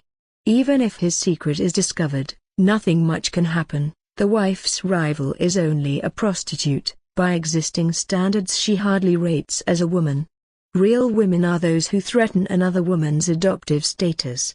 In this regard the prostitute is totally harmless. A man who wanted to divorce his adoptee to marry a prostitute would be quite a sensation. Basically, therefore, only men consider prostitution immoral. The idea that they are capable of simply taking a woman, a creature entitled to their protection in the highest degree, as they have been indoctrinated to believe, in exchange for a little cash and nothing more is painfully embarrassing to them. Only the knowledge that other men are using the same woman in the same way, which is why it is so cheap, makes it all somewhat more bearable. Women do not look down on female prostitution. Apart from the feminists, women who judge their own sex by male standards, women in general do regard their own sex as particularly in need of protection. It is only for reasons of hygiene that they would prefer their adoptive fathers to settle for symbolic polygamy, that is, substitute a subscription to Playboy or Penthouse for their periodic visit to the call house. Symbolic polygamy, sporadic and symbolic polygamy are the only kinds the average man can afford, as we have said. Which of these a man chooses is not so much a question of money, both are about equally expensive, as a matter of temperament. Extroverts will tend towards sporadic polygamy, introverts to symbolic polygamy. It is bound to cost a man a certain effort to approach a total stranger in the street and ask outright for the greatest intimacy two human beings can share. The introvert is too sensitive to approach a prostitute and tends to prefer some substitute. There are, of course, affluent introverts too, but since they do not have to exert themselves to get sex partners, quite the contrary, they do not need to be satisfied with symbolic sex, despite their personal sensitivity.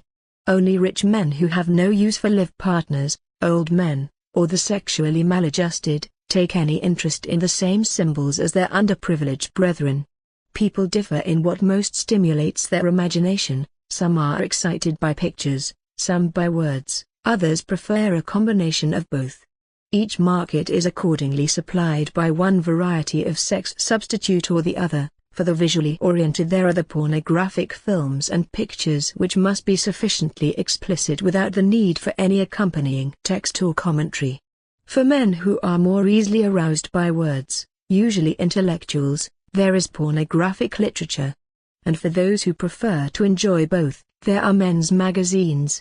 That words and pictures support each other in the men's magazines has greatly profited their publishers. When Hugh Hefner started his Playboy magazine in the United States some years ago, the censors could not find much to oppose. Neither the pictures nor the accompanying texts were flagrantly pornographic. The effect lay in the combination of the two, and was hard to pin down.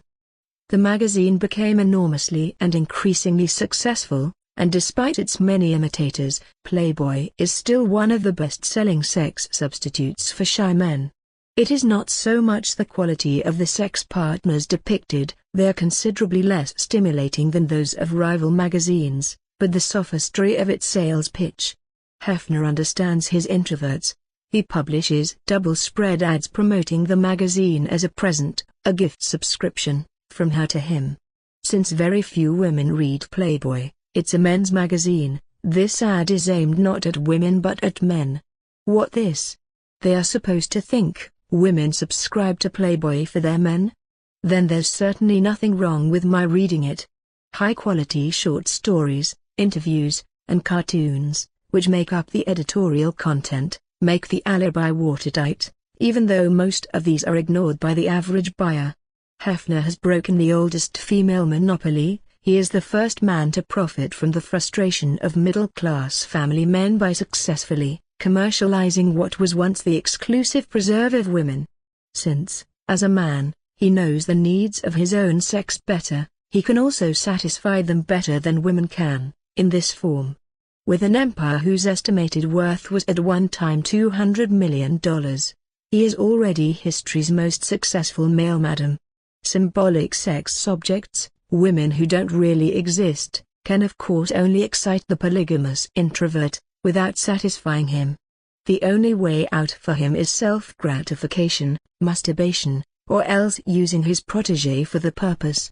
With the help of his sex substitute he can perhaps stimulate himself into forgetting his mission as her protector and fantasize his pseudo-child into the role of seductress. With a little imagination, he can pretend he is holding in his arms, not his actual adoptee, but the girl from the centerfold. Only men are prudes. The chief characteristics of the father syndrome are incest, polygamy, and prudery. Quite a number of men are incestuous, polygamous and prudish at the same time. Male incestuous behavior and polygamy have been dealt with in the preceding pages. We now to the third characteristic of the father syndrome, male prudishness. A person is a prude when he denies his sex drive.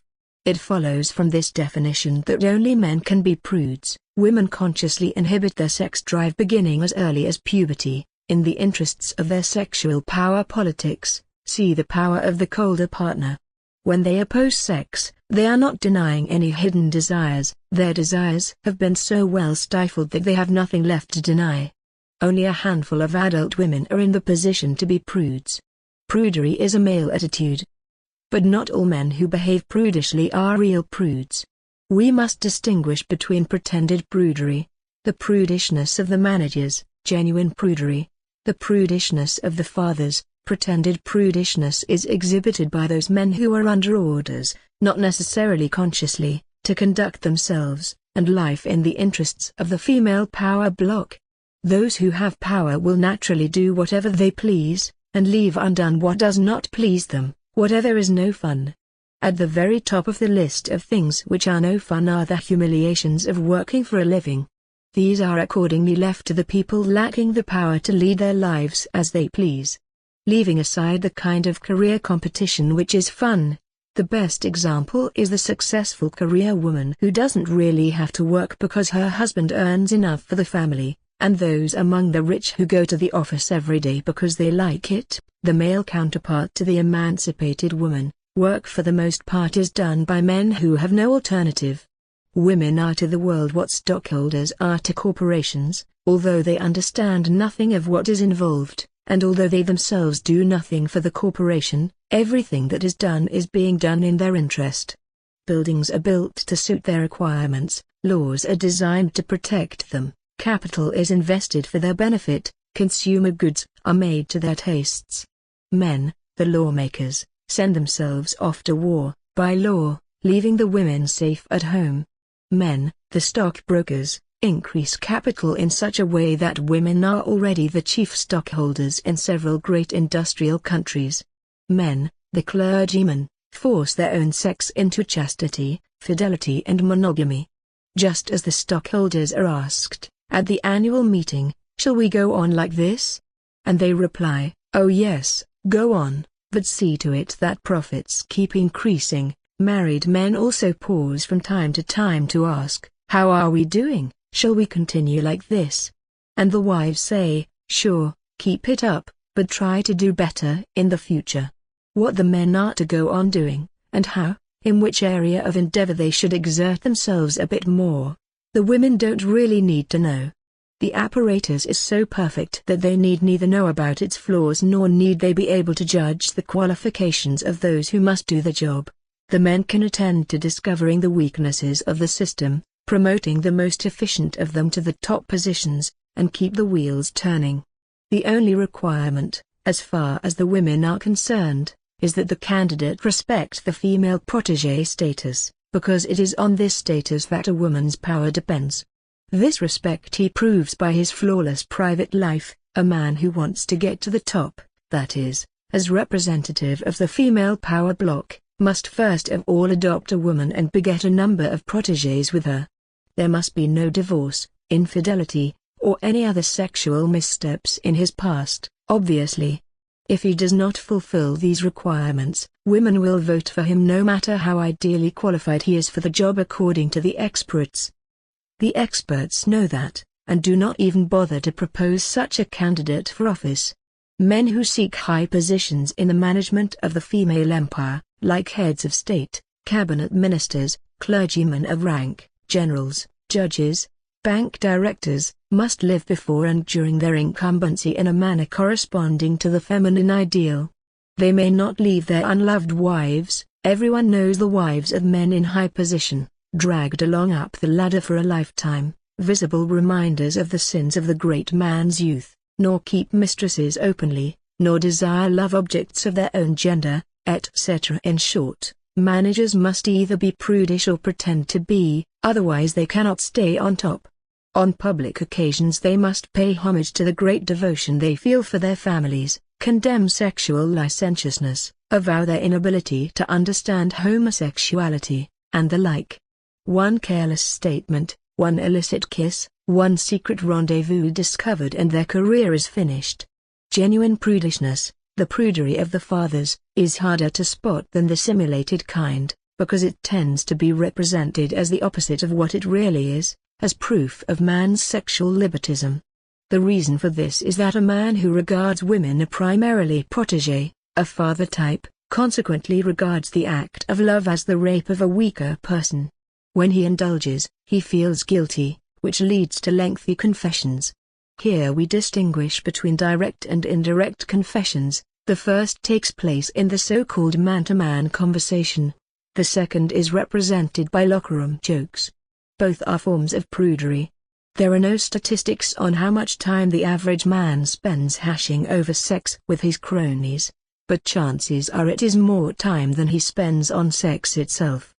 But why should a grown man, unless he is a homosexual, discuss sex with another man?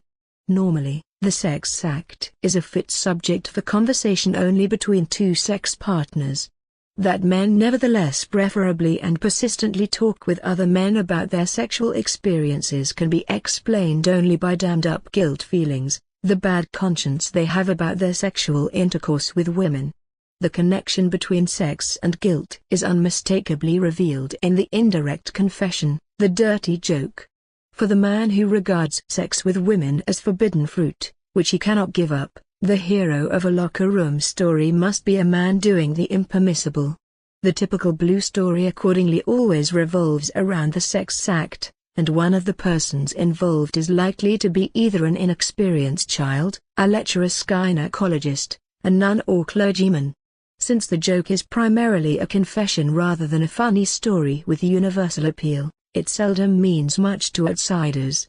The man who leads off with a smutty story is merely offering a pretext for starting off the group therapy session, though the scene is a local bar or men's club rather than a psychiatrist's office. The roar of laughter that follows each offering is the laughter of relief, that of men joined in lightening their conscience. Another reflection of male prudery is the lingering preference for what used to be, not so long ago, a prerequisite, virginity in the bride. It is found most often where simulated prudery, that of the clergy, in this case, goes hand in hand with the real thing. The man who wants to marry a virgin is clearly expressing a low opinion of sexuality. He subjects women to a simple test: if they go to bed with him they are no good, they are only good women if they refuse to go to bed with him.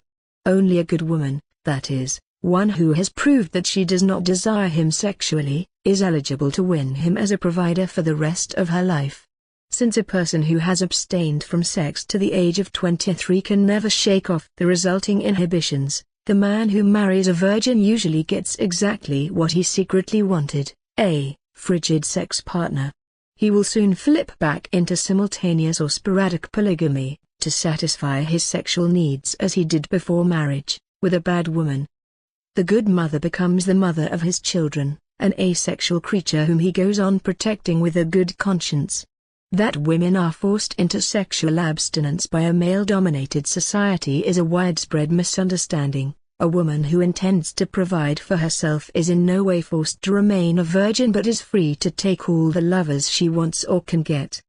These forms of prudery are hardly ever found among women. The prudish women one encounters are the exception, not the rule.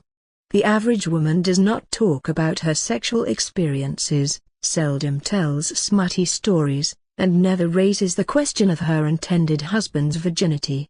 Since hardly any man plays the role of the child, hardly any woman has occasion to feel that she is committing a reprehensible act in sleeping with a man. So women have no guilt feelings on that score, and no need to confess. On the contrary, for the many women who can't enjoy the sex act, the percentage of women in the United States who have trouble attaining orgasm is estimated by some to be as high as %. For example, it is an act of purity, of self-sacrifice, something they may be justly proud of. Love between man and woman is monogamous, jealous and faithful. What is love? Love between man and woman is based on sexuality, as we have said. But why do we generally love one partner at a time and not several? Why is it that even those who have a choice do not sleep with a different partner every night? Why do we go without sex when the beloved is not present, instead of taking an accessible sex partner to bed? Why are we faithful when we love, jealous and intolerant? Why does love between a man and a woman include a fixation on a specific person? To understand this, we must first of all know what a person is, that is, we must briefly consider the structure of the I. What a person or a thing is, says Klaus Wagner, what time is, and what it is not, Munich, is defined by everything else which the person or thing is not. All of this context is its system, within which that which is defined by it is the object. This system-object relationship is equally valid for physical as for psychological events. In the case of the object the system is made by the people who define me, it is the other people who make me what I am. Without their definition of me I would not be an individual, because I would have no characteristics to differentiate me from anyone or anything. The fewer persons define me, the more dependable becomes the definition offered to me, because of the lesser danger of self-contradiction. The happiness which an individual feels when precisely defined, that is, when voluntarily submitting to the criteria of others, is what Wagner calls the pleasure of unfreedom. Its contrary would be existential anxiety, the result of lacking definition and thus having freedom. For most people, it is the case that one's personhood is defined by other people, in the sense that it will only exist if other people have defined one to be such and such. This is only so because of their lack of individuality, not because it must be the case. It is only the case with most people. Similarly, Vilar's wording is misleading when she says the precisely defined individual is the one that is submitted to other people's definitions of oneself. Actually, the precisely defined individual is only the one defined by oneself. Keep in mind that Vilar is not enlightened, so her views are of a kind of idealized egotistical perspective. KJ, the ideal definer, to revert to the theme of this book, would accordingly be a singular the person, and the person best adapted to that role would indubitably be the love partner. For while I am first of all a human being, the very next thing I am is a sexual being. The crudest or most primitive way we differentiate human beings is as male or female. I accordingly prefer to let myself be defined by a member of the opposite sex. This has a twofold advantage. The other, my system, is a single individual. His view of me is not in danger of being contradicted by the views of others, and he is my sexual counterpart, who can define me better, as a woman than a man. He who can tell me most precisely what I am like, as a human being and a sexual being, is my lover. This is also why love can bring more happiness, or unhappiness, than anything else. A happy love relationship is based upon voluntary mutual submission. A man and a woman who love each other enjoy a state of total definition. Each of the two knows at each moment who, what and how he or she is, each is the other's highest authority. Between lovers, one is the other's object, but also his system. They are all in all to one another. Definition here is as complete as it can possibly be. The definer is one person, and he defines me totally, my mind in conversation, my body in the act of love. Although her conclusions stem from her premise stated earlier, a genuinely rational being would find it ridiculous. It is easily disproven, given that one can fully know one's true self using one's own reasoning powers. It is strange that Vilar, having recognized the woeful father-daughter relationship, cannot perceive how she is submitting like a daughter throughout her espousal of a man to tell her what she is. It's an obviously childish, egocentric perspective on love. Such is the false I, the ego. KJ, a friend or an enemy can tell me something about my subjective being, a casual lover can judge my body, the man I love judges my entire being. Every one of his caresses tells me how I am, attractive, desirable. Every one of his questions and answers tells me what I am, a person with whom he wants to enjoy himself, who interests him more than all the others he knows. By choosing me among all others, my love has made me unique. I alone in all the world am the one he loves, and no other. If I am lucky in love, the definitions become more precise from day to day. After each date I know even better than before what I want to know about myself. The others can say what they like about me, I don't have to believe a word of it. Only the one I love can tell me about myself. Since his definitions grow increasingly precise, my dependence on him also grows more acute as time goes on, but he is in the same position with regard to me. I tell him that I belong to him alone, that he can do with me what he likes, that I cannot live without him. It's no exaggeration, I actually could not live without him. I would not know for whom to go on living, because without him, I do not know who I am. He is my system.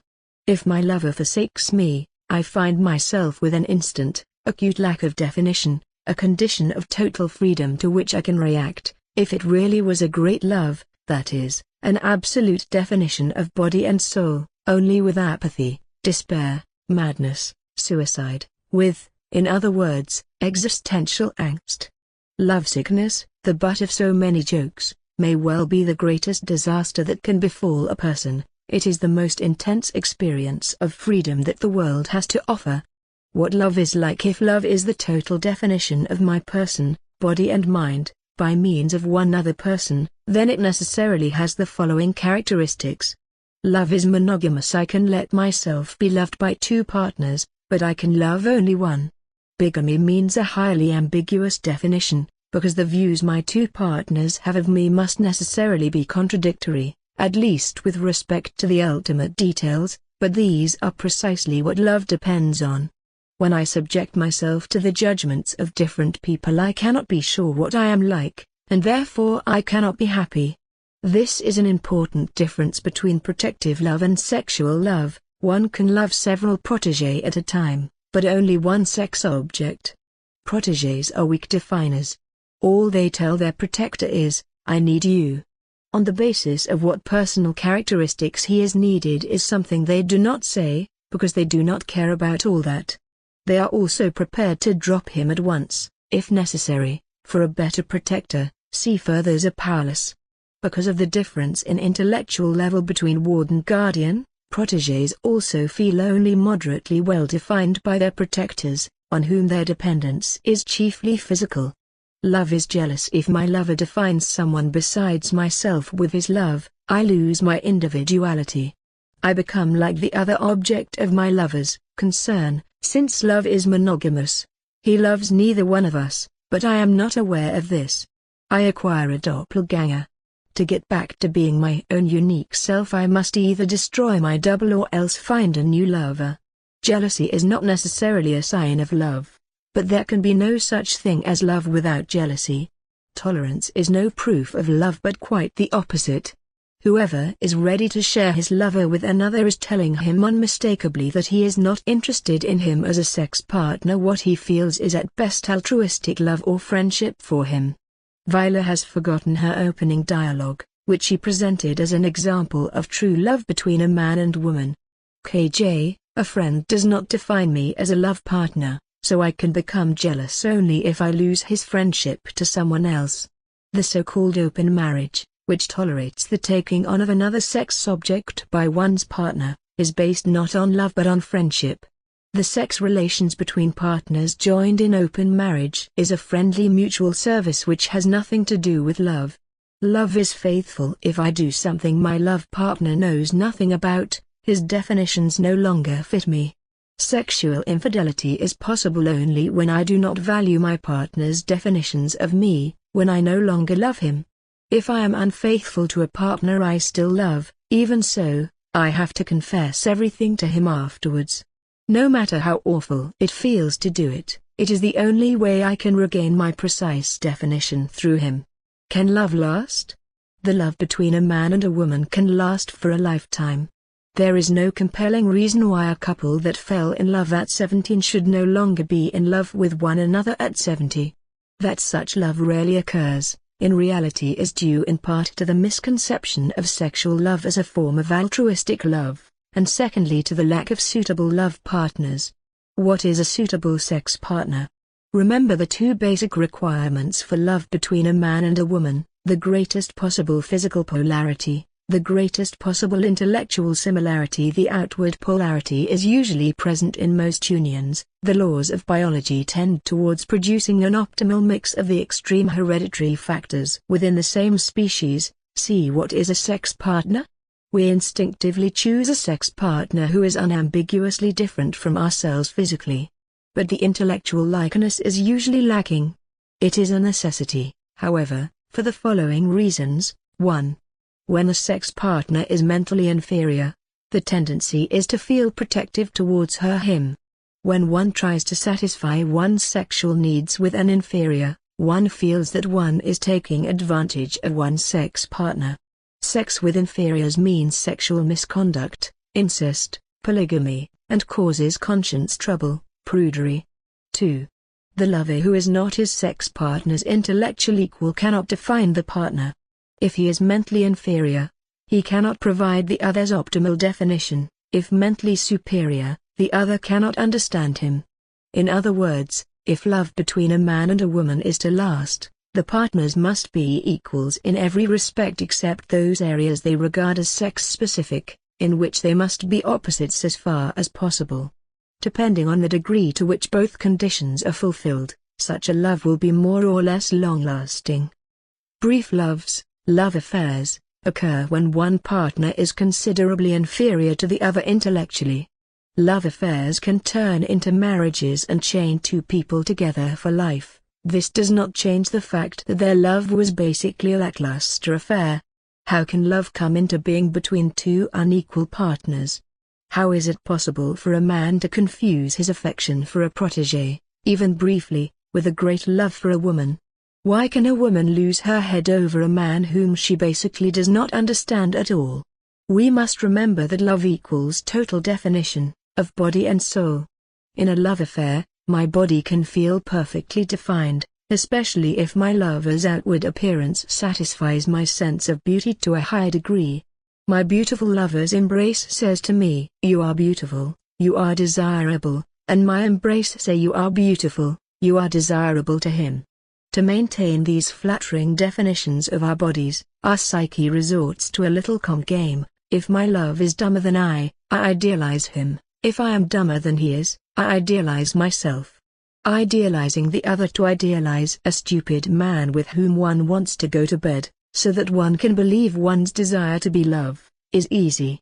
It is entirely possible to perceive the stupidity of another person as a special form of intelligence, for a while. While intelligence expresses itself in understandable, logical behavior, which makes it measurable, calculable, and controllable, the conduct of the stupid is senseless and therefore cannot be predicted or evaluated. Stupidity can be amazingly effective. A stupid person may, for example, appear poised and in command of the situation in the midst of danger, simply because he does not have the imagination to realize the threat.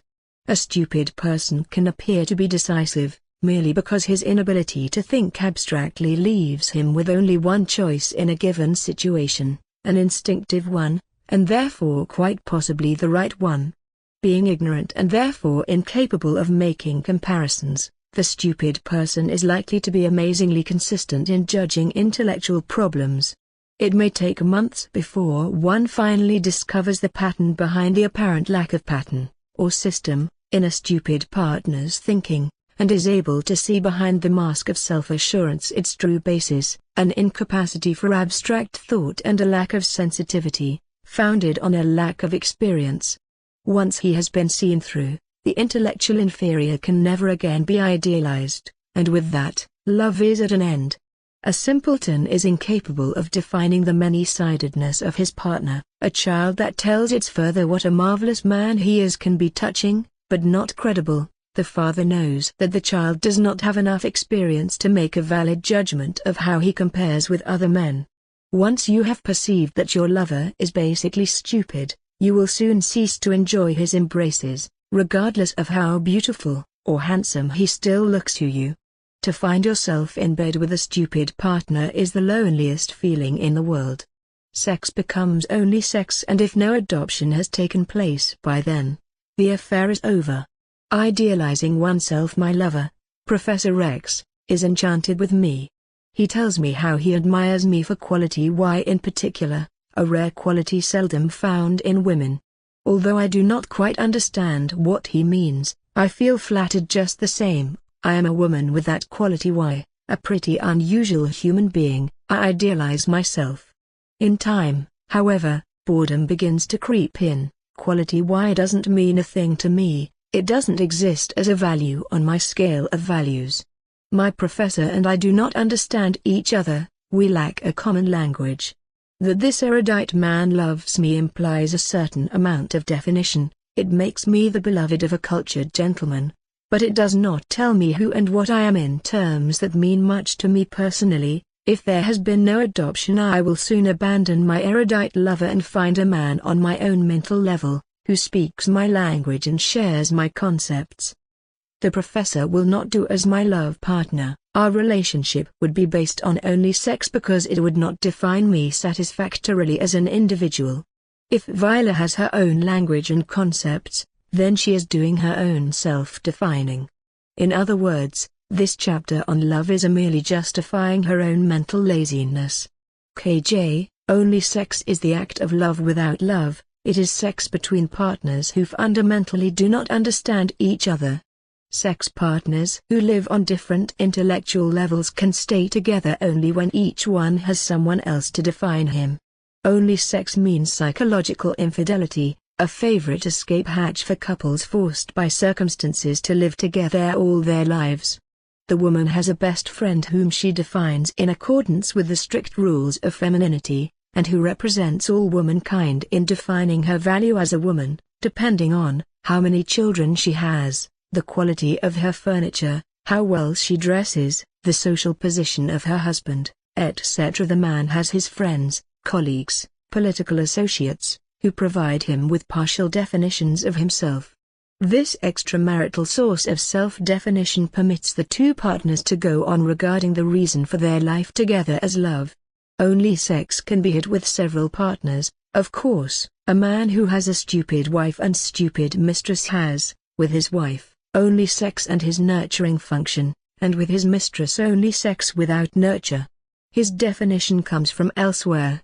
Love of middling duration occurs when there is a change of intellectual level from equality to inferiority in one partner, or a change in the appearance of one formerly contrasting partner, as follows. 1. One of the partners ceases to participate in the struggle for existence at the start of the love affair, while the other goes on struggling for both of them. As a result, one partner goes on growing from day to day, while the other remains on the same level, or even sinks to a lower one. In time they have changed too much to be able to define each other in every way, their love is over. 2. One of the partners is unstable and therefore has no firm views. Instability often goes hand in hand with above-average intelligence. All things can be seen from more than one aspect. It is possible to have at least two different views of anything, and each view is somehow right, somehow wrong. The person of average intelligence is not aware of these complexities and sees only one aspect at a time. The one of above-average intelligence is aware of them, and tends to fall from one extreme into the other. Naturally, the partner of an unstable person is not safe from these constant shifts in mood or perspective, being in fact more immediately exposed to them than any other part of that person's environment. The love partner of the unstable person is constantly faced with contradictory definitions of himself. He is good one day, bad the next, praised or damned, never sure what to expect. He finds himself always exactly defined, but the quality of the definition can never be depended on to last. In time he ceases to believe what his partner tells him. He will withdraw his confidence from his partner and try to find a more dependable definer of himself. 3. Love can also come to an end when the intellectual equality of the partners is maintained, but their sexual polarity is diminished. A female engineer who adopts not only her male colleagues' professional expertise but also their attitudes and bearing, who cuts her hair, laughs, talks, and moves like a man, will gradually cease to be attractive as a woman to her partner. A male hairdresser who takes to manicuring and perfuming himself and dyeing his hair, will lose his attractiveness for a partner who fell in love with him before he went in for all these cosmetics. She will find him less masculine. Great love is rare, as everyone knows. A great love rises on two conditions. As we have said, the partners must be sex-specifically opposites, a very masculine man and a very feminine woman, and they must be equals in all those respects not considered sex-specific: intelligence, sensibilities, etc. These conditions are rarely fulfilled. Women who are outwardly strongly differentiated from men, the ultra-feminine kind, are biologically more attractive, because the biological law aims at the best possible mixture within the species of opposite hereditary characteristics.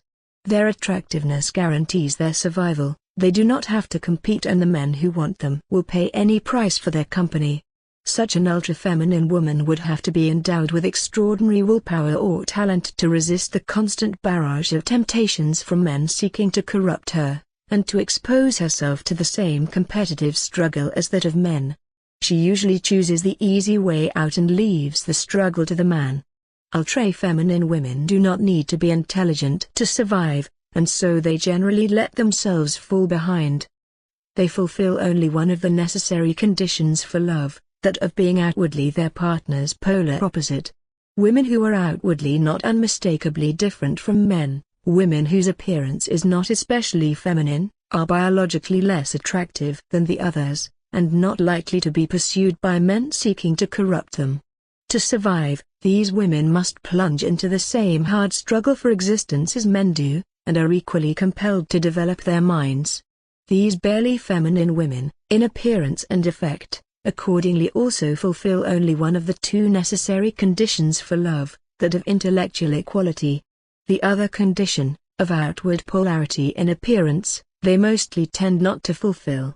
This leads to the following consequences: whomever the man chooses as a partner, he is likely to find lacking in one of the required qualities for love. The woman is either too unfeminine or too stupid. 2. Whomever the woman chooses as a partner, she is likely to find lacking in one requirement for love. The man is either too unmanly for her, too stupid, or too intelligent. 3. Since the fulfillment of biological law has priority, since biological drive is more powerful than a psychological need, feminine-looking women, though stupid, are preferred to unfeminine-looking women, who are intelligent. This leads to the following misapprehension. 1. Men believe intelligence makes women unfeminine. In reality it is the other way around, a lack of femininity makes women intelligent. 2. Women believe that intelligence puts men off. This is not so. Men don't mind intelligence in a woman, but they are put off more by an unfeminine appearance more than by stupidity. It is a matter of priorities. It is a vicious circle. Men cannot find women whom they can love, and those women who value a man's love more than his protection cannot be lovable. Since they believe that men will avoid intelligent women, they studiously avoid whatever will expand their mental horizons, and so move ever further away from fashioning themselves into true love objects. The few, rare great loves that do bloom into being and last a lifetime only prove that there are exceptions to every rule. Public fathers, public children, journalists as public fathers. The Western world is an unofficial matriarchy in which men play the role of patriarchs. Without this game, the matriarchy would be impossible. But the game must remain a game. If it were suddenly to turn into reality, that would be the end of female power. To make sure that this can never happen, women use the mass media. They train journalists to build up a false public image of women by illegitimate means. Their job is to indoctrinate men, to the effect that women are weak and in need of male protection, also, that true love for a woman must be altruistic in nature. A true patriarch would be a man who acts as the provider for others and feels that this gives him the right to order them how to conduct their lives. While women find A desirable, they have no use for B. However, A would not work without B. The one who earns the money likes to determine how it will be spent, otherwise it gives him no satisfaction. So, in order to go on with A man must also believe that he also retains B. In other words, to keep a man at work and economically useful, he must believe that he is the boss. He must be made to believe that in exchange for the money he brings in, he has reduced her to performing menial labor for him, and is exploiting her sexually. In the private sphere, this deception is hard to maintain. Every husband knows that his wife, ensconced in her automated household, is anything but a slave. In the average household it is the wife who makes virtually all the financial decisions. According to the statistics, women decide on most purchases by themselves, except in the case of consumer that require some technically knowledgeable judgment, such as cars, household machines, etc., where the decisions are made jointly with the husband. The woman alone makes virtually all the social decisions. She determines the number of children with the help of contraceptives. She presides over their education since she is the one who is home. She usually chooses the friends and relatives whom the couple see socially.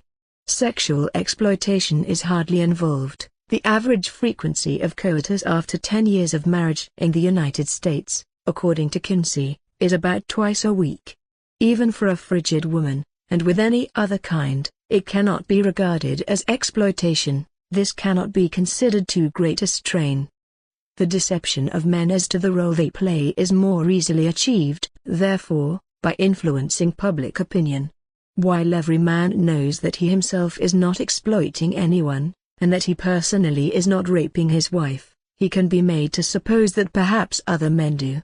Hearing it daily on radio and television, not to mention the papers, will convince him eventually. When the better educated men keep on explaining to the simpler folk that even normal sexual intercourse must be interpreted as a rape of the female partner, and that the monotonous chores in a fully automated household, the day-long company of children and women friends, the eternal waiting for the husband's homecoming in the evening, all add up to the subtlest form of human enslavement the world has ever seen, they will learn to see themselves also as the kind of brutes who prevent their women from realizing their identity. A man's daily struggle for his adoptive family thus acquires a new, sinister look. Public fathers are men who systematically misinform their own kind about women, to safeguard the status of women as protégées. They are journalists writing for the daily newspapers and magazines, devoted to women's problems, radio and television producers of special features on the oppression of women, filmmakers on the same subject, women's emancipation of whatever kind, macho writers who turn out novels or autobiographies documenting their sexual abuse of their innocent female playmates, etc. All of these public fathers have one thing in common: their conduct is not prompted by low motives. Some are forced to slant their material in this way. Others begin by deceiving themselves into believing what they say, and there are others still who really believe it. We therefore differentiate as follows: involuntary public fathers, voluntary public fathers, brainwashed public fathers. Involuntary public fathers: there are the journalists who are forced by their publishers or producers to slant their copy a certain way, to misstate the case, to lie. A journalist who does not wish to jeopardize his job, a journalist with a family, usually, must write what his boss expects him to write. It would seem, then, that the freedom of the press is freedom only for the publishers, but basically, it is not even that. A publisher who wants to sell his product must obey the imperatives of the market, that is, he will commission and publish only what readers will buy. Freedom of the press ultimately boils down to the consumer's freedom to read his own opinions in the papers. For all the reasons given, women as well as men are interested in reading that women are oppressed in a male-dominated society. A journalist will hardly ever have an opportunity to publish anything to the contrary. In a capitalistic society, it is not the mass media which manipulate opinion, but mass opinion which manipulates the media. But even if men wanted to read the truth about their condition, women would still be the decisive factor. Though both men and women read, women are in addition the big consumers. Since women do most of the buying, most advertising campaigns are aimed directly or indirectly at them. Since most Western papers are financed largely through advertising, they cannot risk displeasing women by their editorial content. The day on which they do so, they would hear from their advertisers in no uncertain terms. Men would not stand a chance, even if they wanted to publish independent opinions about women, of being published in any medium addressing both sexes, as the great majority do. The same is true of television, financed as it is in most Western countries by advertisers, promoters, publicity aimed at consumers. Here too the editorial content must pass female censorship. It is not pre-censored, of course, but subject to a censorship which functions on the principle that the producer is done for if their product does not sell. The producer is therefore motivated to avoid catastrophe by censoring himself. It isn't as if one can't risk it, once in a while, to tell women a home truth, now and then to portray them a little more realistically than usual, perhaps. To do so may, in fact, stimulate sales temporarily, by stirring up controversy, but in the end, women must win. For every article that is critical of women there have to be hundreds that idealize them, just to keep the balance. That men do not want to face the reality of their situation. The role they play is made evident by those media that address themselves chiefly to men. A current women's magazine such as Cosmopolitan can take a chance on ridiculing patriarchal pretensions, because its readers are all women, who know quite well what they have made of men.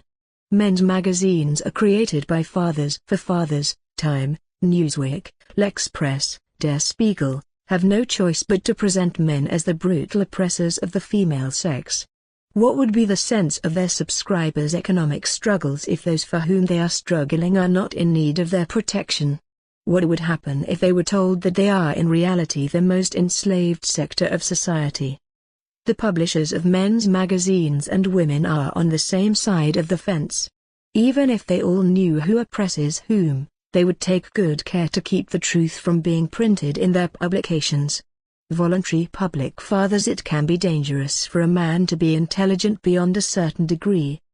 The man of average intelligence tends to focus on one aspect of a situation at a time, which enables him to come to a decision and in general master his life with relative ease.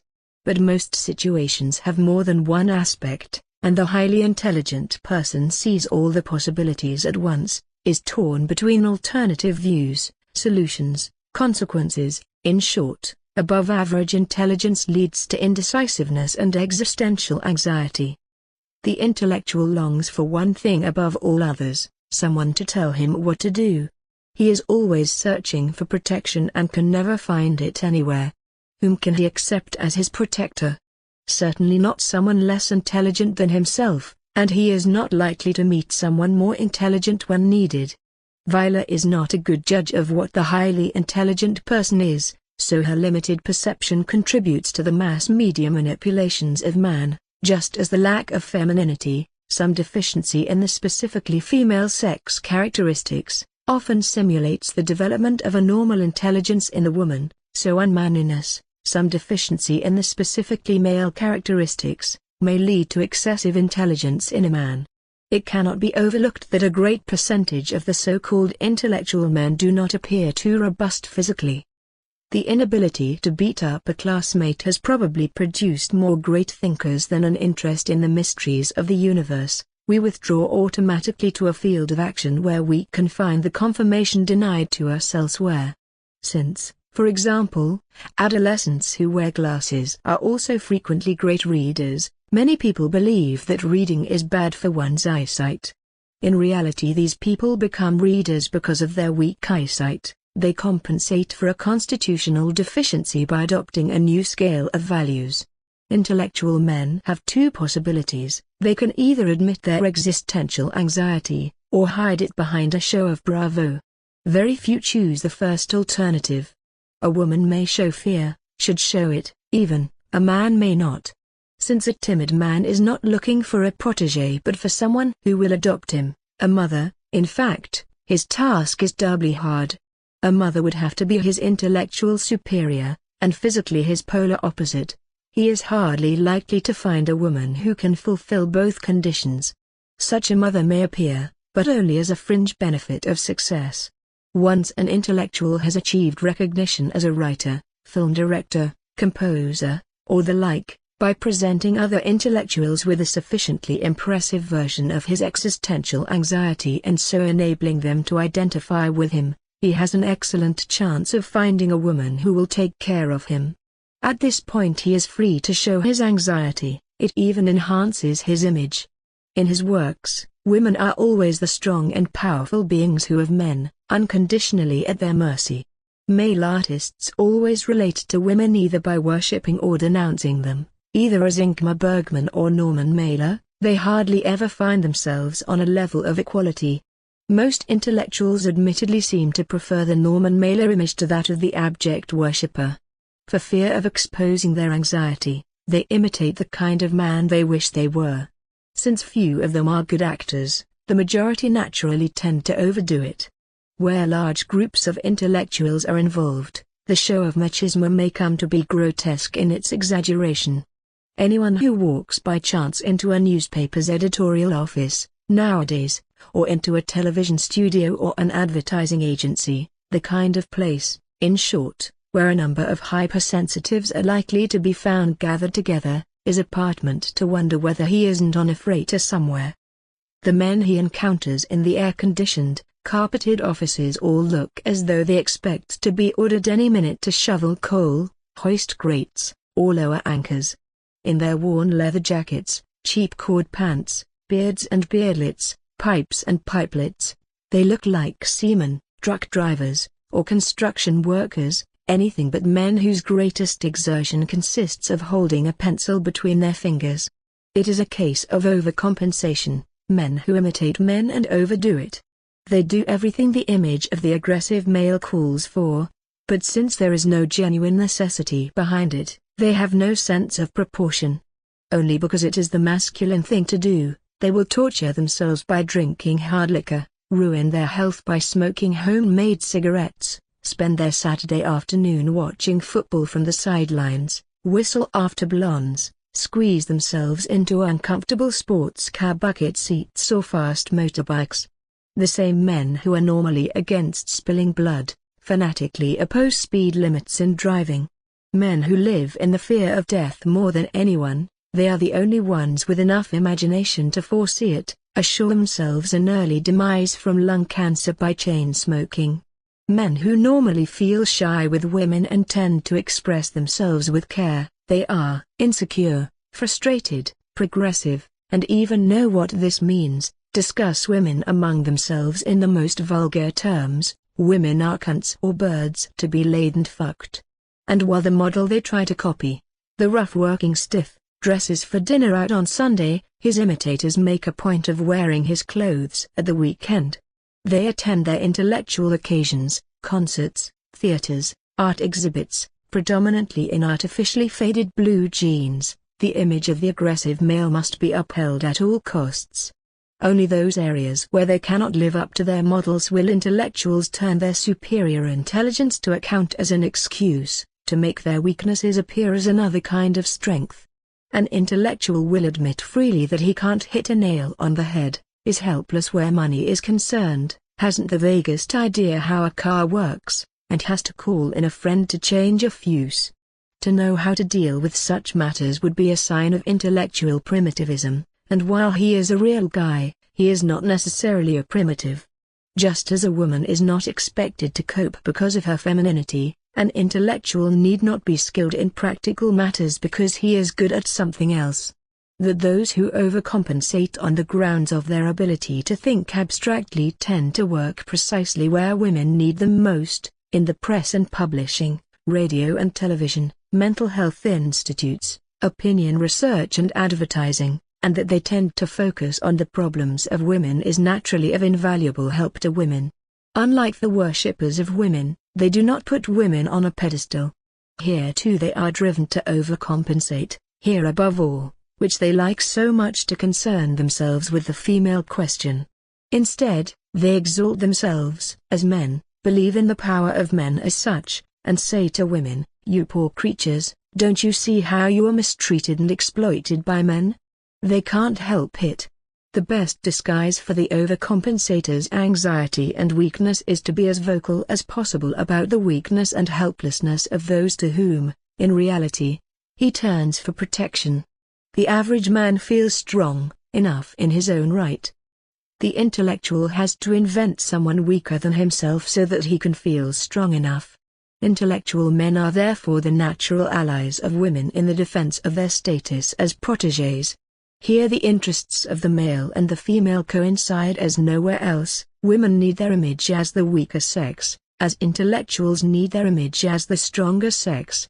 The journalist who daily writes copy for his paper about the cruel oppression of women by men, without himself being one of the oppressors, comes as close as possible to the female ideal of good journalism. The television producer whose offerings express indignation about the mistreatment of women as sex objects and recommends that his fellow men practice the virtues of altruistic love in their dealings with women, self-sacrifice, selflessness, tolerance, is making the best kind of television features, according to the female yardstick. How ironic that it is precisely the kind of men most in need of protection who make a point of telling women how helpless they are without male protection, and that the most sexually neutral of men insist on the sexual exploitation of women by men. But since this is being done in the interests of all concerned, including the other men, no one is likely to look into the matter. Women who do not wish to be protected, and they are the only kind who could possibly object, are too rare to count. Public fathers, the true believers. There are men who do not merely say that women are oppressed by men, but really believe it. These are public fathers because of their intellectual incapacity, men who are incapable of interpreting the simplest facts in a coherent fashion. This incapacity does not necessarily affect all of their thought processes, but only one aspect or another of their intelligence. Friedrich Engels, Karl Marx, August Bebel, and Sigmund Freud were intelligent men, but they failed unequivocally in their ability to analyze the relationship between the sexes. See, the weaker sex holds all the ACES. The simple explanation for this is that men brought up by women, and who is not brought up by a woman, cannot be in a position to think about women objectively. Modern psychology is based on the assumption that most of a person's values are formed in the earliest years of life by the person in charge of the child, the mother, that is. All of the great male proponents of women's rights have been the products of solid middle-class families. Their mothers were protégées of the first rank, naturally given to defending their favored status with the well-known brainwashing techniques. These men saw very little of the real family slave, their father, because his slave labors in support of his family kept him away from home. It is also possible, of course, that the revolutionary thinkers mentioned above were skilled demagogues who invented the fairy tale about the oppressed status of womankind for political reasons. In view of their intellectual achievements in other respects, this might be a plausible explanation. But one would then have to accept Sigmund Freud, if he knew what nonsense he was writing about women. The chances are that he was an overcompensator. In fairness to the historic proponents of women's rights, we must admit that a case can be made for woman's oppressed status before she had the right to vote, and before the true nature of human instincts was understood as it is today. But when an individual like John Kenneth Galbraith, a Harvard professor, announces in That Woman in the United States is Man's Crypto Servant, and publishes such statements as menially employed servants were only available to a minority of the pre-industrial population, the servant wife is available, democratically, to almost all the entire present male population, there are only two possible explanations: either he does not want to see the facts, or else he is incapable of seeing the facts, either he pretends to be a fool, or else he is a fool. He is, in any case, overlooking at least the following facts applying to most of the Western industrial states, which is presumably where he finds his audience. Men do military service, women do not. Men are sent into battle, women are not. 3. Men are pensioned later in life than women, even though their shorter life expectancy should entitle them to being pensioned earlier. 4. Men have virtually no say as regards their own reproduction, women have the pill and abortion, not men, who must, or can, have only those children their women are willing to have. 5. Men support women, women never or only temporarily support men. 6. Men work all their lives, women hold jobs temporarily or not at all. 7. Even though men work for a lifetime and women only temporarily or not at all, men are on the whole poorer than women. In the United States, women own % of all private property. 8. Men have their children on loan, while women get to keep theirs. Since men must work all their lives while women are free to choose, men are automatically deprived of custody of their children in cases of separation or divorce, on the grounds that they have to work. This list of disadvantages for men could be continued at will. A journalist who insists in the face of this evidence that woman is the slave of man, and actually believes it, is unfit for his vocation. He is incapable of logical thought. Public children. What is an indictment without the witnesses for the prosecution? When the public fathers want to make a case for themselves as the oppressors of women, they need women to confirm it. Where there is no complaint, there is no crime. The women who provide these pseudo-confirmations are the public children. As the self-appointed spokespersons for their entire sex, they give the men their assurances that women indeed feel enslaved, mistreated, exploited, misunderstood and humiliated. For this purpose they either deliberately give false evidence, dramatize a particular situation, or cite individual tragic cases as typical. The proponents of women's rights, both male and female, behave like children playing funeral together. They dig a hole, kill a lizard, lower the body into the grave and then sob loudly together over it. The question arises, where to hold the funeral? Children who seek to attract their parents' attention to their woes will howl where they are likely to be heard, as close to home as possible. Women intent upon convincing men of the horrendousness of their fate will bury their dead lizards where they can be assured of the necessary publicity, in the big cities, preferably in New York, USA. That this happens to be the least likely place for the message, because it is precisely where US women are leading most free and most comfortable lives, will hardly stop the tears from flowing. Public children put on their act in the vicinity or public fathers, the great majority, and especially the most influential of whom, are found in New York City. New York is where the most quoted, and copied, publications in the world appear, the New York Times, Time, and Newsweek. The views of America's public fathers necessarily determine those of their colleagues all over the world. When U.S. journalists state that men enslave women, Europeans, South Americans, Australians, will hardly contradict them. After all, it is in the interests of all concerned to think so. The private fathers in their own countries want to read the same thing that the North Americans are reading. That the umbrella organization of the American Women's Rights Movement, NOW National Organization for Women, has a membership of 40,000 or so is no proof that it has a sensible cause. When the American cartoonist Alan Abel exhorted his fellow countrymen to put trousers on their domestic pets, so that the animal's nakedness would cease to offend people's delicate sensibilities, the hoax also brought him a following of 40,000 who took it seriously. In a country of more than 200 million inhabitants there is nothing too eccentric to attract a following of partisans. That the myth of the underprivileged woman had to find most of its champions in the very spot where women are better off than anywhere else in the world is only to be expected. Where women are so well off, both men and women must make the greatest effort to disguise this inconvenient truth, in the interests of their favorite myth, disadvantaged womanhood. That NOW enjoys more publicity than any other group of comparable size, who in Europe remembers even hearing about Alan Abel's prudish campaign, reflects the need of men and women outside the organization to keep hearing precisely such views about the situation of women over and over again. This is confirmed by the fact that no matter what women come up with in their propaganda, no matter how clumsy, absurd, or tasteless it is, it will be served up to the public in the morning papers. It will either have been written by the women themselves, many of them are journalists who have a firm foothold as reporters on the woman question in all the major American publications, or else it will appear as conscientiously quoted by a public father. The message then takes off from there for its predictable trip all around the world, whether the women's rightnecks are for or against Kissinger, Marilyn Monroe, long pants, short pants, vaginal sprays, lesbianism or sexual abstinence, is all earnestly chewed over in the European press. Who could be so chauvinistic as to suppress in his paper any news of these brave women and their struggles for liberation?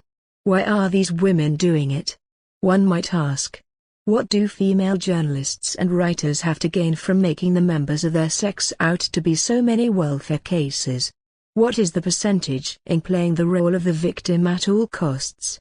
Do women really profit so much, apart from the material gains, from the guilty conscience of men?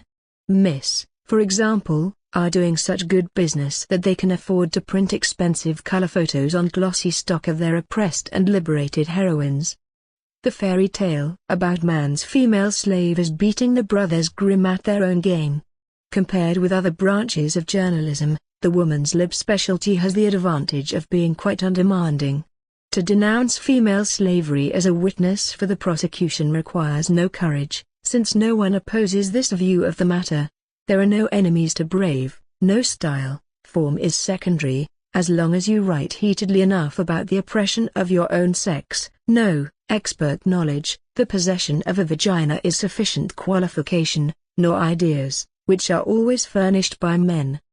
The idea of women as the oppressed sex was, we repeat, a man's idea. It derives not from Voyer, Frieden, Millet, and Greer. How can women be expected to come up with the idea that they are oppressed? But from Marx, Engels, Bebel, and Freud. The intellectual women merely provide the necessary dead lizards for the ritual wake. In doing so, they use the following methods: factual reportage inside dope-truncated statistics. The factual report usually presents a woman's own story of what is often enough a genuinely tragic fate. This individual instance is then publicized as a typical experience, representative for large numbers of women. There is by now a whole category of women's publications offering to men inside glimpse of what it is like to be a woman, how women feel in certain situations, etc. Germaine Greer, for example, has enlightened readers of Playboy who might otherwise not have known that for a woman every sex act is a form of rape. Gloria Steinem has told the readers of Der Spiegel that there are so few women doctors because as a woman one finds it hard to imagine a woman as a doctor. Ellen Frankfurt, Vaginal Politics, New York, explains why there are so few female surgeons. As a woman one tends to avoid this specialty because men have warned women that the surgeon's work, involving standing on one's feet for hours, leads to varicose veins, which cuts down on sexual attractiveness. For a good overall illustration of what it feels like to be a woman, day by day, the ladies resort to comparisons with ethnic minorities. Women in the United States say that they are treated much as American blacks are in their country, and this has been gladly seconded by the women of the other Western countries who say they feel like U.S. blacks, too. We are the niggers of the nation. While the factual report and the insider's revelations allow for some dramatizing, the method involving truncated statistics takes a cool, scientific stance. It consists in citing the first part of an investigation or inquiry, and then conveniently forgetting to quote the rest. In complaining about the low percentage of female politicians in office, no mention is accorded the fact that women, representing a majority of % of the vote, could nominate and elect any female politician they wanted to nominate and elect. In making honorable mention of the high percentage of women holding down jobs, nothing is said about the fact that only half of the cited figures involve full-time work, that only a small percentage of women are lifers. To borrow a term from prison jargon, it is the large and constant turnover in the female labor force that keeps the statistics looking so good, and that in any case the female work career is not comparable to that of the male, because women practically never support a husband and children. In decrying the double burden borne by working mothers, no reference is made to statistics that prove that the working father spends as much time on secondary tasks such as the usual citizen's struggles with the bureaucracy, income tax, household repairs, car tending, gardening, babysitting, and so on, as his working wife. In accusing male sexist society of denying equal wages to women for equal work, the fact that wage scales are determined by collective bargaining between employers and labor force unions, and that only a fraction of the female labor force joins unions, not to mention active participation, is conveniently overlooked. In pointing out that women do the menial work, as charwomen, toilet attendants, a discreet silence passes over the fact that all the really unpleasant jobs are done by men. They are the miners, garbage collectors, street cleaners, sewer workers, grave diggers, morticians, butchers, police surgeons, proctologists, pathologists, specialists for skin diseases and VD. Men are held to be responsible for the laws against abortion. My belly is my business. But what about the statistical fact that more men than women favor the legalization of abortion, which is blocked by the conservative parties, where women make up the majority of voters? Men are reproached for having invented the pill for women, but there is a conspiracy of silence about the fact that the international pharmaceutical companies have pouring sums of money into a pill for men, unsuccessfully so far, 1,000 times as large as those needed for the invention of the women's pill. Not to mention the fact that with the pill, women have made men totally dependent on them. The fact that more women than men undergo psychoanalysis is flaunted as proof that women are more given to despair, but the fact that in most Western countries men commit suicide twice as often as women, and that in most cases it is the men who fit the enormous bills for these confessionals, is not given any prominence. The public children have no wish to eliminate the father. On the contrary, by making the man responsible for all their troubles, they reassert his status as father. They are asking, not for autonomy, but for an anti-authoritarian upbringing. The girls are tired of playing with dolls. They want to play cops and robbers, firemen, and Indian chief, just like the boys. Women are branded as cretins by their own sex, for it makes a difference whether one says they won't have it otherwise, or they can't do otherwise. If we say that women do not want it any other way, we are putting them on a level with the rich. Their stupidity is a consequence of living in luxury, their lifestyle is their own choice, their enunciation of high office and status is evidence that they are above such ambitions. To change their fate, they would only have to want to change. It all depends on themselves. If we say that women cannot have it any other way, we are branding them as born idiots. If women, after decades of having the vote, being in the majority, enjoying affluent living, open education and choice of career, still cannot get ahead despite much intense effort, there can be no explanation for it other than congenital mental inferiority. Such people cannot change their own fate but are dependent upon the pity and sympathy of others, dependent on male altruism. However, we can hardly assume that the champions of women's rights realize what is that they are trying to do to women. They are children, though only public children. Children, public as well as private, are not held responsible. Man is the victim of his polygamy. The polygamous man wrongs only other men. Women complain that men regard them as mere sex objects. This sounds like wishful thinking. In actuality, a man needs considerable imagination to see a sex object in his mate. Most women deliberately choose men to whom they feel inferior. "I must have a man I can look up to," is the slogan.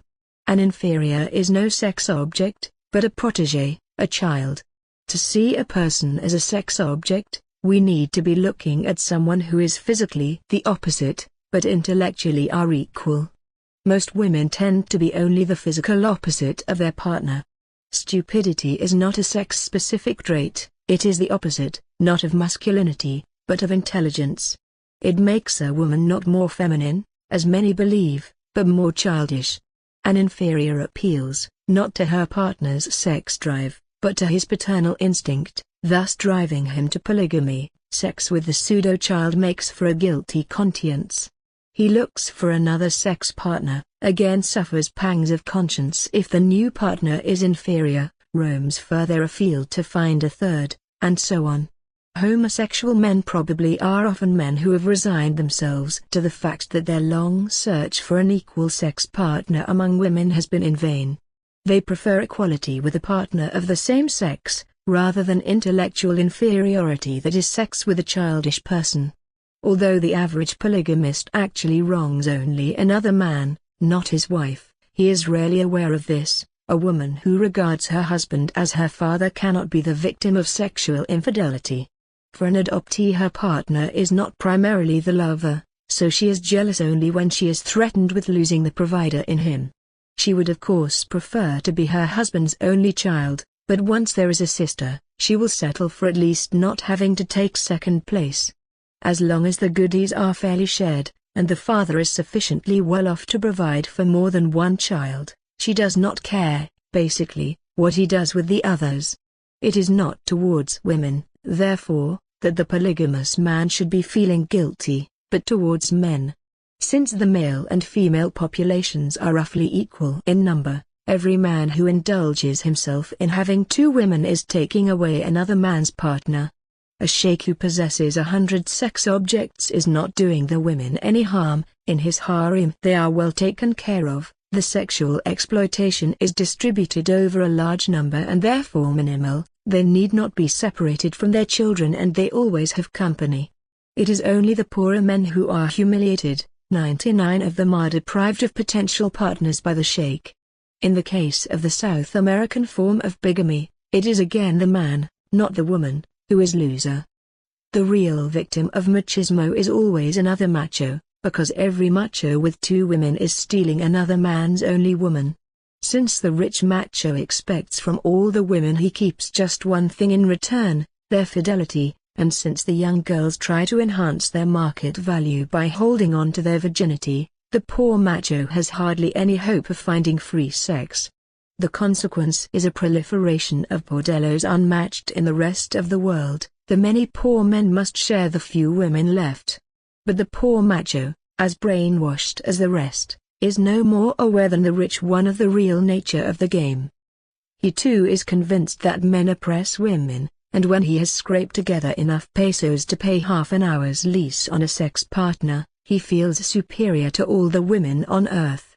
We can be certain that the poorer South American males, assuming that they might wake up out of their delusion, would forget all about their famous machismo. But the dominant female morality, the morality of the many women who want to be supported all their lives, will not give them the slightest chance to do so. Those machos who must resort to whores because they can get no other women surely do not represent the celebrated Latin American male society. The women who sell themselves, as the phrase goes, are not the victims of the men who seek them out, but rather of the venality of the so-called decent women which drives these men into their arms. Women want altruistic love. Women are free to choose. They can take a man as a father or as a lover, they can arouse his compassion or his desire. As long as women play the role of children, they clearly prefer sympathy. As long as they choose to be the weaker, younger, less intelligent partner in every relationship, that is, as long as they insist on choosing male superiors, they are opting openly for altruistic love. Women sow confusion in men's minds. They look like adults but they behave like children, they demand passion but themselves stay cool, they talk of tenderness, meaning protection. Women are to blame when both sexes have to go without adult egalitarian love. They renounce it voluntarily, and the man has to make do with what they call love. True love puts the partner's happiness first, is the female definition of love. The man tries to adhere to it. But every time he feels for a woman what she expects of him, putting her happiness first, he is not happy with her. Every time he is happy with a woman, he has putting himself first. We have seen that women manipulate men's instincts with ease. A woman need only be somewhat weaker, colder, and less intelligent than the man and presto, she has a provider for life. But is it right to do something just because it is easy? Is an action justified just because it results in one's advantage? We don't have to do everything we can do, because we can do it. Civilized people do not hurt animals, even though they could. When will women become civilized enough to stop mistreating men? When will they cease from training their lovers to become providers, merely because they have the power to do so? As long as they continue as they are, men have no alternative to polygamy. They need not torment themselves with guilt because of it. As long as women insist on simulating children, as long as they want protection whether they need it or not, men have a right to more than one woman at a time. They have a right to keep looking for a real woman, among all the little girls they encounter in the course of their lives, until they actually find one. In any case, they, alone are the real victims of polygamy. Whether or not they want to victimize themselves thus, is ultimately for them to decide.